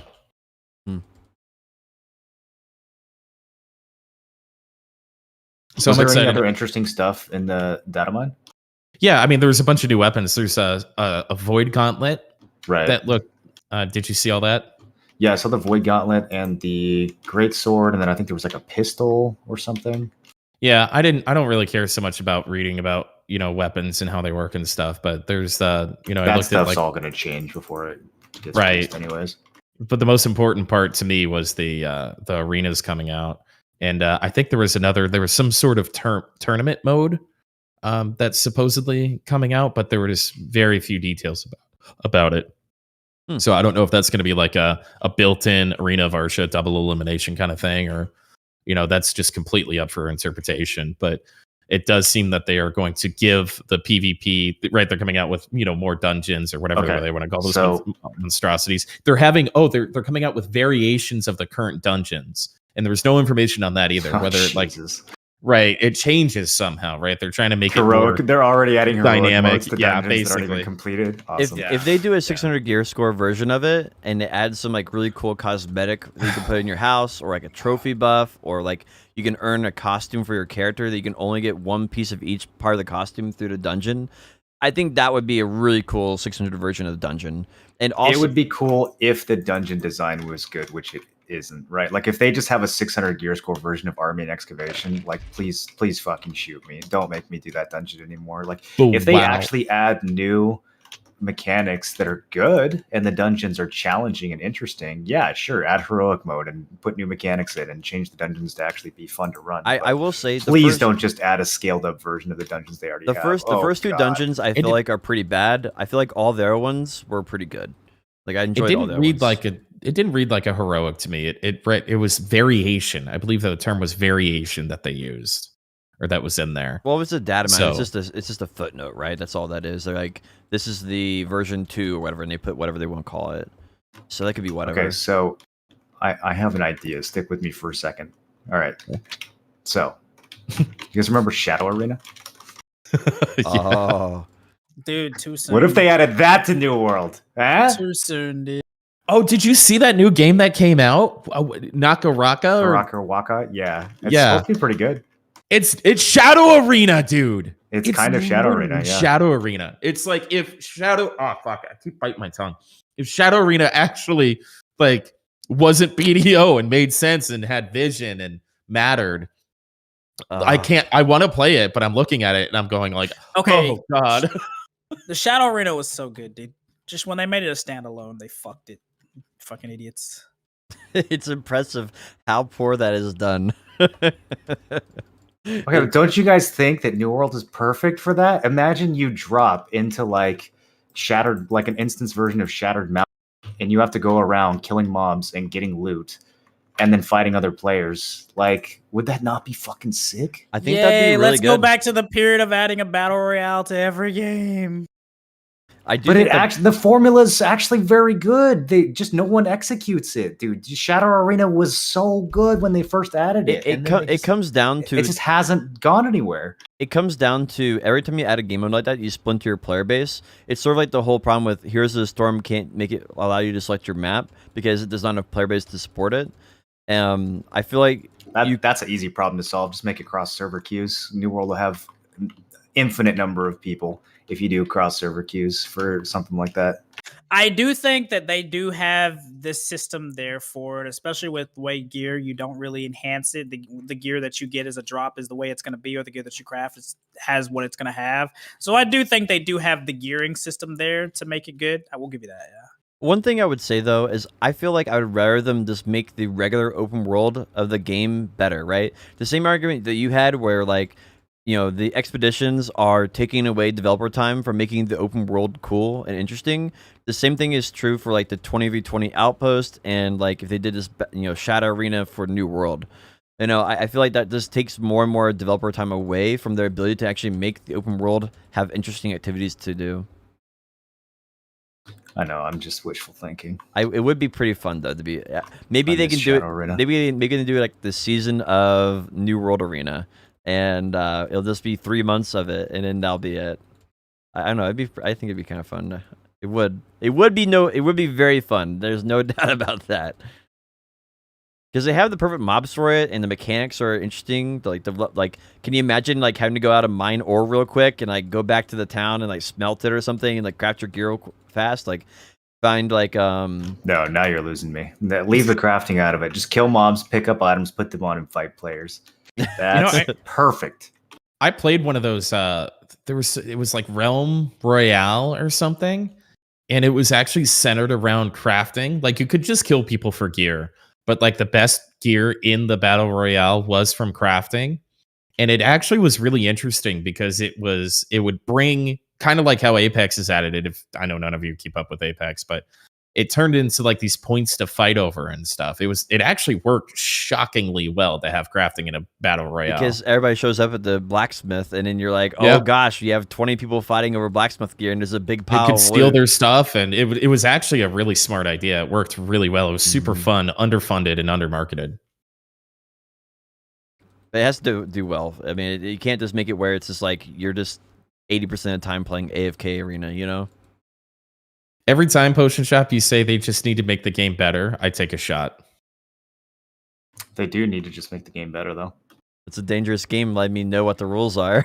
Dude, the Battle Royale, there's never been a genre that's so simultaneously played out and undertapped at the same time. Well, maybe MMOs are the same way, but oh my god, there's so much fucking unseen potential. Even after all these fucking clones. But like people who really enjoy battle royales, you really gonna bait me into this conversation again? Well, you like bad battle royales, so true.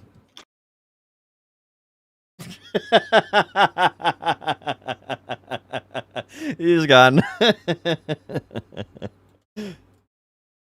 What else do we got to cover this week? Final Fantasy 14. They did a new wave of bans. I figured we'll just cover this every week because it's kind of fun. They did 4,430 accounts banned for RMT or participating in RMT. And I got to be on Twitch Rivals for that bad fucking BR, man. It was fucking awesome, okay? It's a fun time. You just have to. Not every BR is for everybody. That's why there's so many different versions of it. I love just a clean, well-operating shooter that doesn't have a ton of shitty mechanics getting in the fucking way, where you have to crawl around in a hole for 30 minutes playing Army Man to die without firing off a shot. I like an action-based, clean, high FPS, well-optimized shooter. I don't think there's anything wrong with that. I don't think that makes it objectively bad. Can we get a definition of objectively? We've been using it a lot. If I can win a battle royale in my first game ever playing it, it's a bad game. That is not even close to fucking true. Have you seen more play shooters? I mean, hey, I went further than Tim did in Doom, didn't I? There's other circumstances of why that happens. I'm sorry, Potion. What were you saying? Final Fantasy XIV banned 4,430 accounts for participating in RMT every week. And then 2,148 people got banned for advertising RMT, which I guess they're just free accounts or something. So that is the Final Free Fantasy. accounts cannot advertise RMT. They're not allowed to do like global chat or whisper people or anything like that. So those are probably legit paying accounts. Yep. Wow. You imagine BDO banning that amount of people in their entire lifetime that they do in 1 week? I don't think they've ever banned that many people. I think if you combine them all. normalize name and shame like other servers do. For real. I would actually not shame the people. I would shame the region. Like this many people from this country got banned, and so then you're why is it always racist with you, man? You gotta name the in. people, dude. Shame Weird the champ. people. Wow, these fucking Asians just keep cheating. You really want to say that? I would say the country. I wouldn't say Asians. Ooh, oh, sorry, yikes. these Orientals. Yo, whoa! I'm never gonna let that down. How could you say you that? think that people are gonna stop cheating because of their like country pride or bro. something? What the fuck are you talking about right now? Yeah, I think that people care less about their personal value. That's the whole reason why they're cheating. Do you actually associate yourself with all the dumb shit that other Americans do? Do you like relate to that? I feel like people would be more likely to quit if you said that they were making their nation look bad, especially for some of these other nations that actually have pride in their nation. Interesting. That's a pretty hot take. Because I think if you're cheating already Red hot. and you get banned, do you care? Like, no, you're probably making money. Like, who cares? But I'm gonna be honest. I don't think most people give a fuck about their country on a personal level. I mean, I literally served this country for 4 years in the military, and I honestly couldn't give a fuck. Honestly, yeah, I don't what think the country does.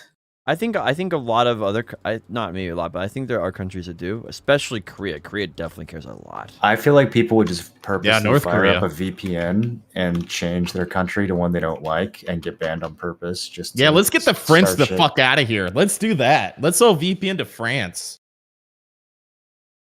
There's some national pride. There's something everybody can get behind. Am I right? Anyway, like I don't know if naming and shaming fixes the problem. You know, like I think it makes Certainly helps. It's not about fixing the problem. can't It's about hurt. fucking. It's about like flaming. It's about people. shaming. It's about dude. it's about instilling shame in those that are named. That They is can the name end them. in and of itself. I'll do the Dude, shaming. even if they just did guild tags for people who got banned off of BDO, Yes. do you know how fucking powerful that would be? If I could That's go true. to fucking the website and see Tim Allen 1337 banned for botting, bro. Like, yo, yes. Somebody Yes, might even H- call me a Remember bitch when on a- HU **** got banned? I don't know who that was.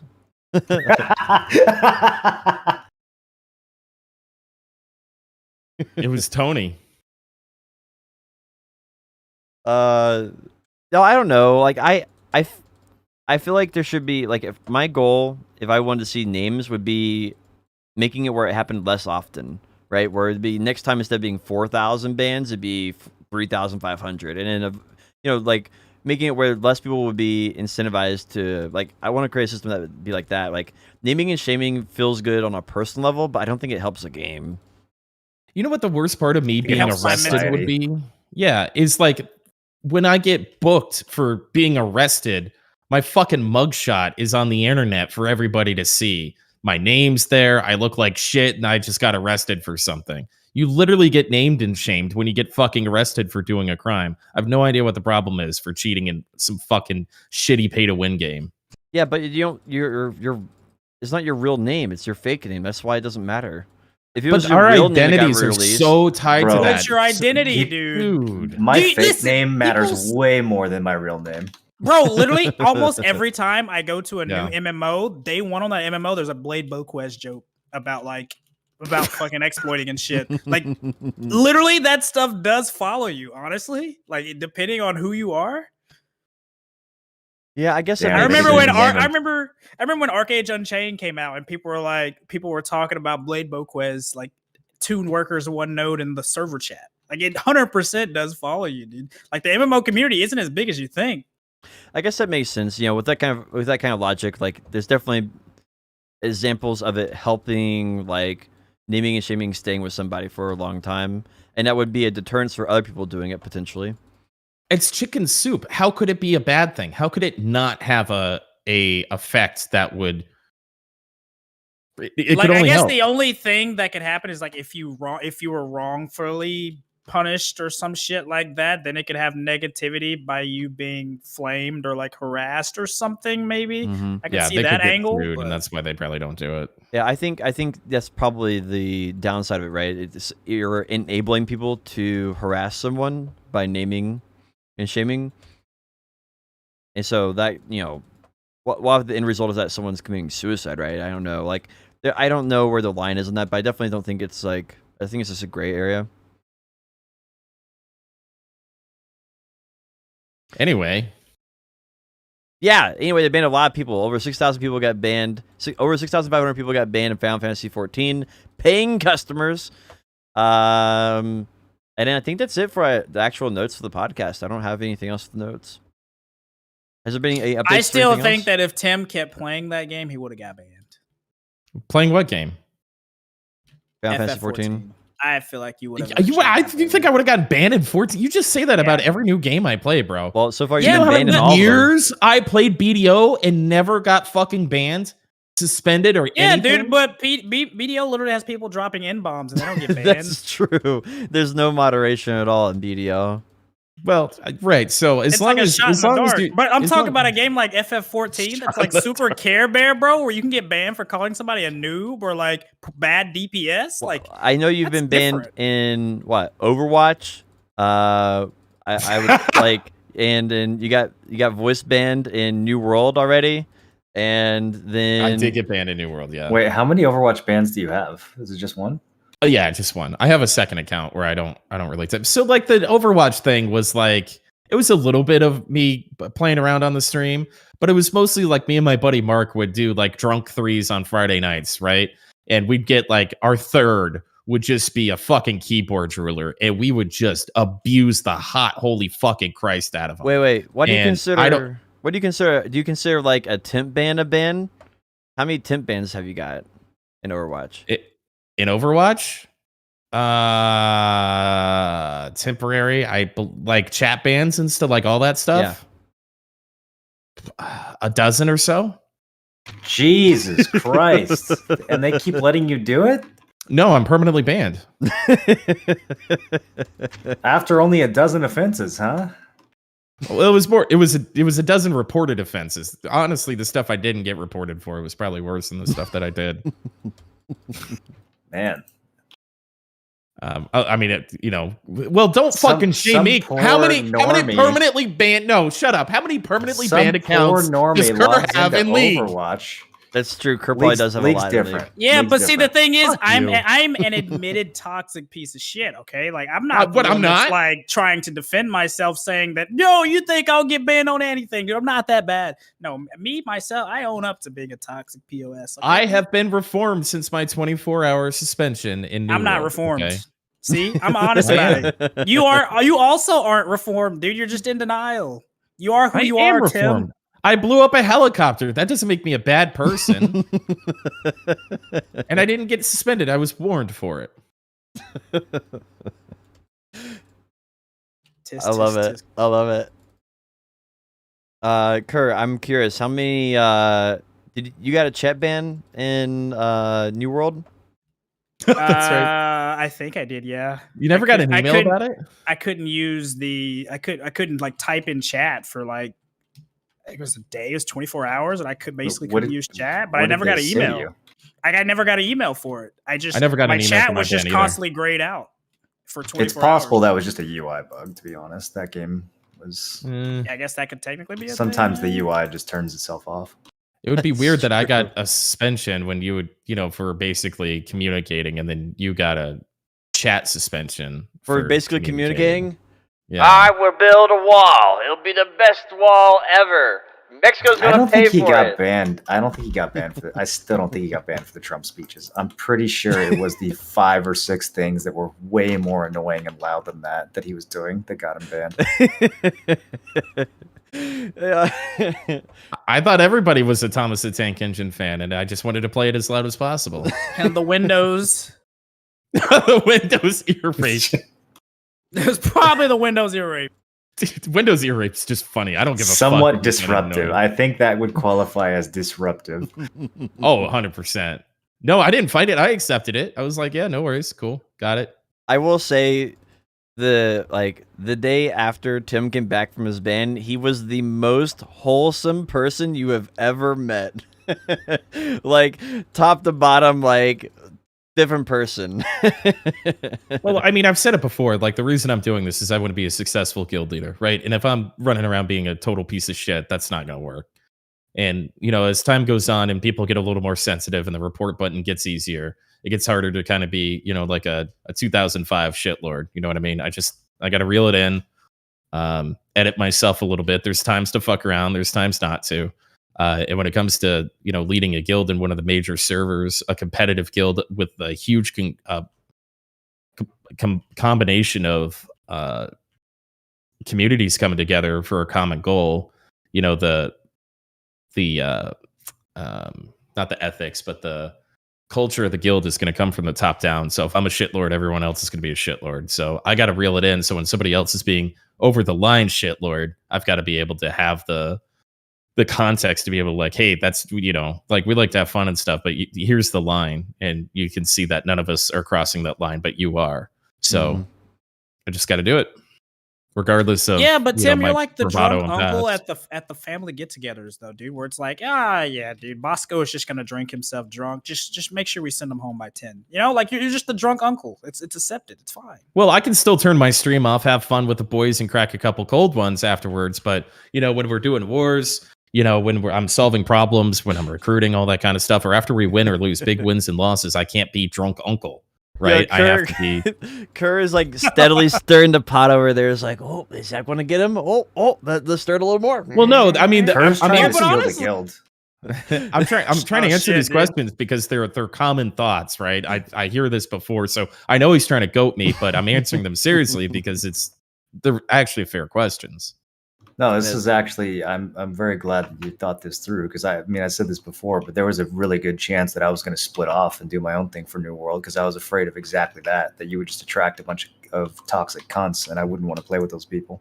So I'm glad that was a big consideration too, is I definitely want to do this with you, not against you or, separate from you or anything like that. I know that you don't want to play on US East, so I have to earn. I've got a bunch of really good people playing with me, and I have to earn that. I'm in a unique position where I actually have to earn that, and I understand that, and I got it out of my system, and I can come be a shitlord on this weird fucking European GTA 5 server if I want to be, and have an outlet for it there. We give you a lot of shit for your toxicity, but you've actually done a superb job in Aftershock in New World, I believe. I've done a passable job. I was a little bit of a lazy leader in the beta because there was just so much to do, and I'm afraid of how much is going to change. But every 3 to 5 days, I got nobody to come out with the rough draft like you and I talked about offline. So the rough draft is there. I believe that was really well kind of worked on, and it'll kind of be a living document for a little bit as we anticipate these changes. Next thing I want to accomplish is coming up with, and I really need help with, is logistics on how to re-invite people into the main guilds, and then how do we prioritize people, because we still have good gamers. Like, remember D'Lo from preview? We definitely want him in there. But how do we prioritize the people who just didn't have time or make time to play beta that we definitely want to play with versus new people coming in that saw what we did play beta, all that kind of stuff. So I think that's going to be one of the biggest challenges, is coming up with something that we can kind of all live with, that makes us a open and accepting community, where we realize that we're going to have fallout from this game and being prepared for that. 2,000 gold, or you're yeah, I literally think people buy their spot in the main guilds, at least in the first week, because they've got to contribute if we're going to get that territory. And if they want to be casual, it's fine. They can still play with us, but they're going to be in the second guild, Yes, 2,000 gold, I think, honestly, because that's not even a lot. It just shows that you can literally put in like 15 minutes with the little video that Val put up. Well, so the video that Val put up, I don't want to talk too much about this privately, but 500 will 100% unequivocally be the entrance fee to Aftershock. There's no other way around it. 2,000. 2,000 might be too much, but 1,000 would be to be invited. I think 1,000 might be the number I land on. Yeah, I think that's actually pretty reasonable, because it means that you have actual investment and that you actually care. Everybody who's in there participated. Zabby will not give you an invite unless he got 1,000 gold from you. Mm-hmm. I think that'll be the way to go. And then if people want to contribute on top of that, I think we just have a leaderboard. And it basically just guarantees us when we're full, we actually have the money, right? Which is nice. Yeah. That was a segment. Sorry. I don't think we have much else. Thanks, Kerr. My bad, dude. Yo, it turned out good though. Yeah. No, I appreciate it. Anytime I appreciate your little jabs at me, because anytime somebody gives me an ability to have a little fuck Christ context. Sorry. It really just lets it all out. Myself. I just died in the wilderness again. I got to fucking RP the EMS to come out and save me. These guys, they like write me prescriptions and shit. They take it so fucking like to the next level. It's like a 30-minute thing. There's one guy who's really cool because I get to call him dad, but most of them are just like, oh, it looks like you have a broken femur. I got to get all these special braces. And they start listing medications I've got to take and shit. And I'm like, oh my fucking God. Can I just go back to grinding money? So I guess I'll wrap up the episode unless anybody else has something they want to jab me at. All right, ladies and gentlemen, that was episode 57 of Nerds and Words. As contentious and informative as it may be, we all absolutely love each other and enjoy it every single week. Before we head out for the week, I would like to extend the opportunity to everybody to plug what they've got going on their Twitch or YouTube channels this week. Kerr, what you got going on, man? I got nothing going on, dude. I don't even know. I'm bored. There's nothing to play, dude, in terms of like MMOs. And I was gonna be like, okay, maybe I'll stream FF14, but dude, there's too much reading, and it's like if you're skipping the story, then you're kind of just skipping the game. And I don't want to boot up the stream and sit and read for 10 hours, dude. Yeah. And so a lot of the times I'll play for like an hour, then I'll go do something else because it's so much reading. And like, but not the reading is bad, right? Like a lot of the story is good, but it's like I couldn't stream myself doing that. So I don't know. We'll see. We're just playing it by ear, playing a lot of Stardew Valley off stream, League, random shit. We'll see. Mora, what's up with you, dude? I feel the opposite. I've got way too much shit to play. I don't even know how I'm gonna be able to play it all. Gonna be going hard and blessed for a little while until that gets boring, and then probably back to some 14, try to catch up, maybe beat the first expansion at some point. Yeah, I don't know. We're thinking about doing like a modded Valheim run. There's a bunch of stuff on the horizon right now. I don't know how I'm gonna actually find the time to play it all. For some modded Valheim. I might try that new Koraka game as well. Do I get Bless off Steam? Yeah, you just download it for free. Okay. Potion Shop, tell us about getting C20 on your boots. We got C20 on the boots a while back. We're working on C20 gloves right now. Slowly grinding towards that hard cap energy still, 629. Those great Marty Stones are slowly killing me. This week, I actually got 2 of these potion pieces from here. The game's literally laughing at me right now by not giving me a great Marty Stone.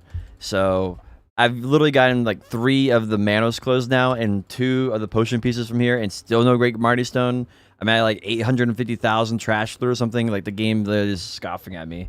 But the plan is to play Corsair Awakening on Saturday, then have Sunday off, and then next week probably play a little bit of Bless Unleashed after stream BDO for a few hours during the weekdays. So that's the current plan. Slowly working towards 62 Corsair. You know what we forgot to talk about? The Diablo 2 beta came out today. Oh, when does that game actually release?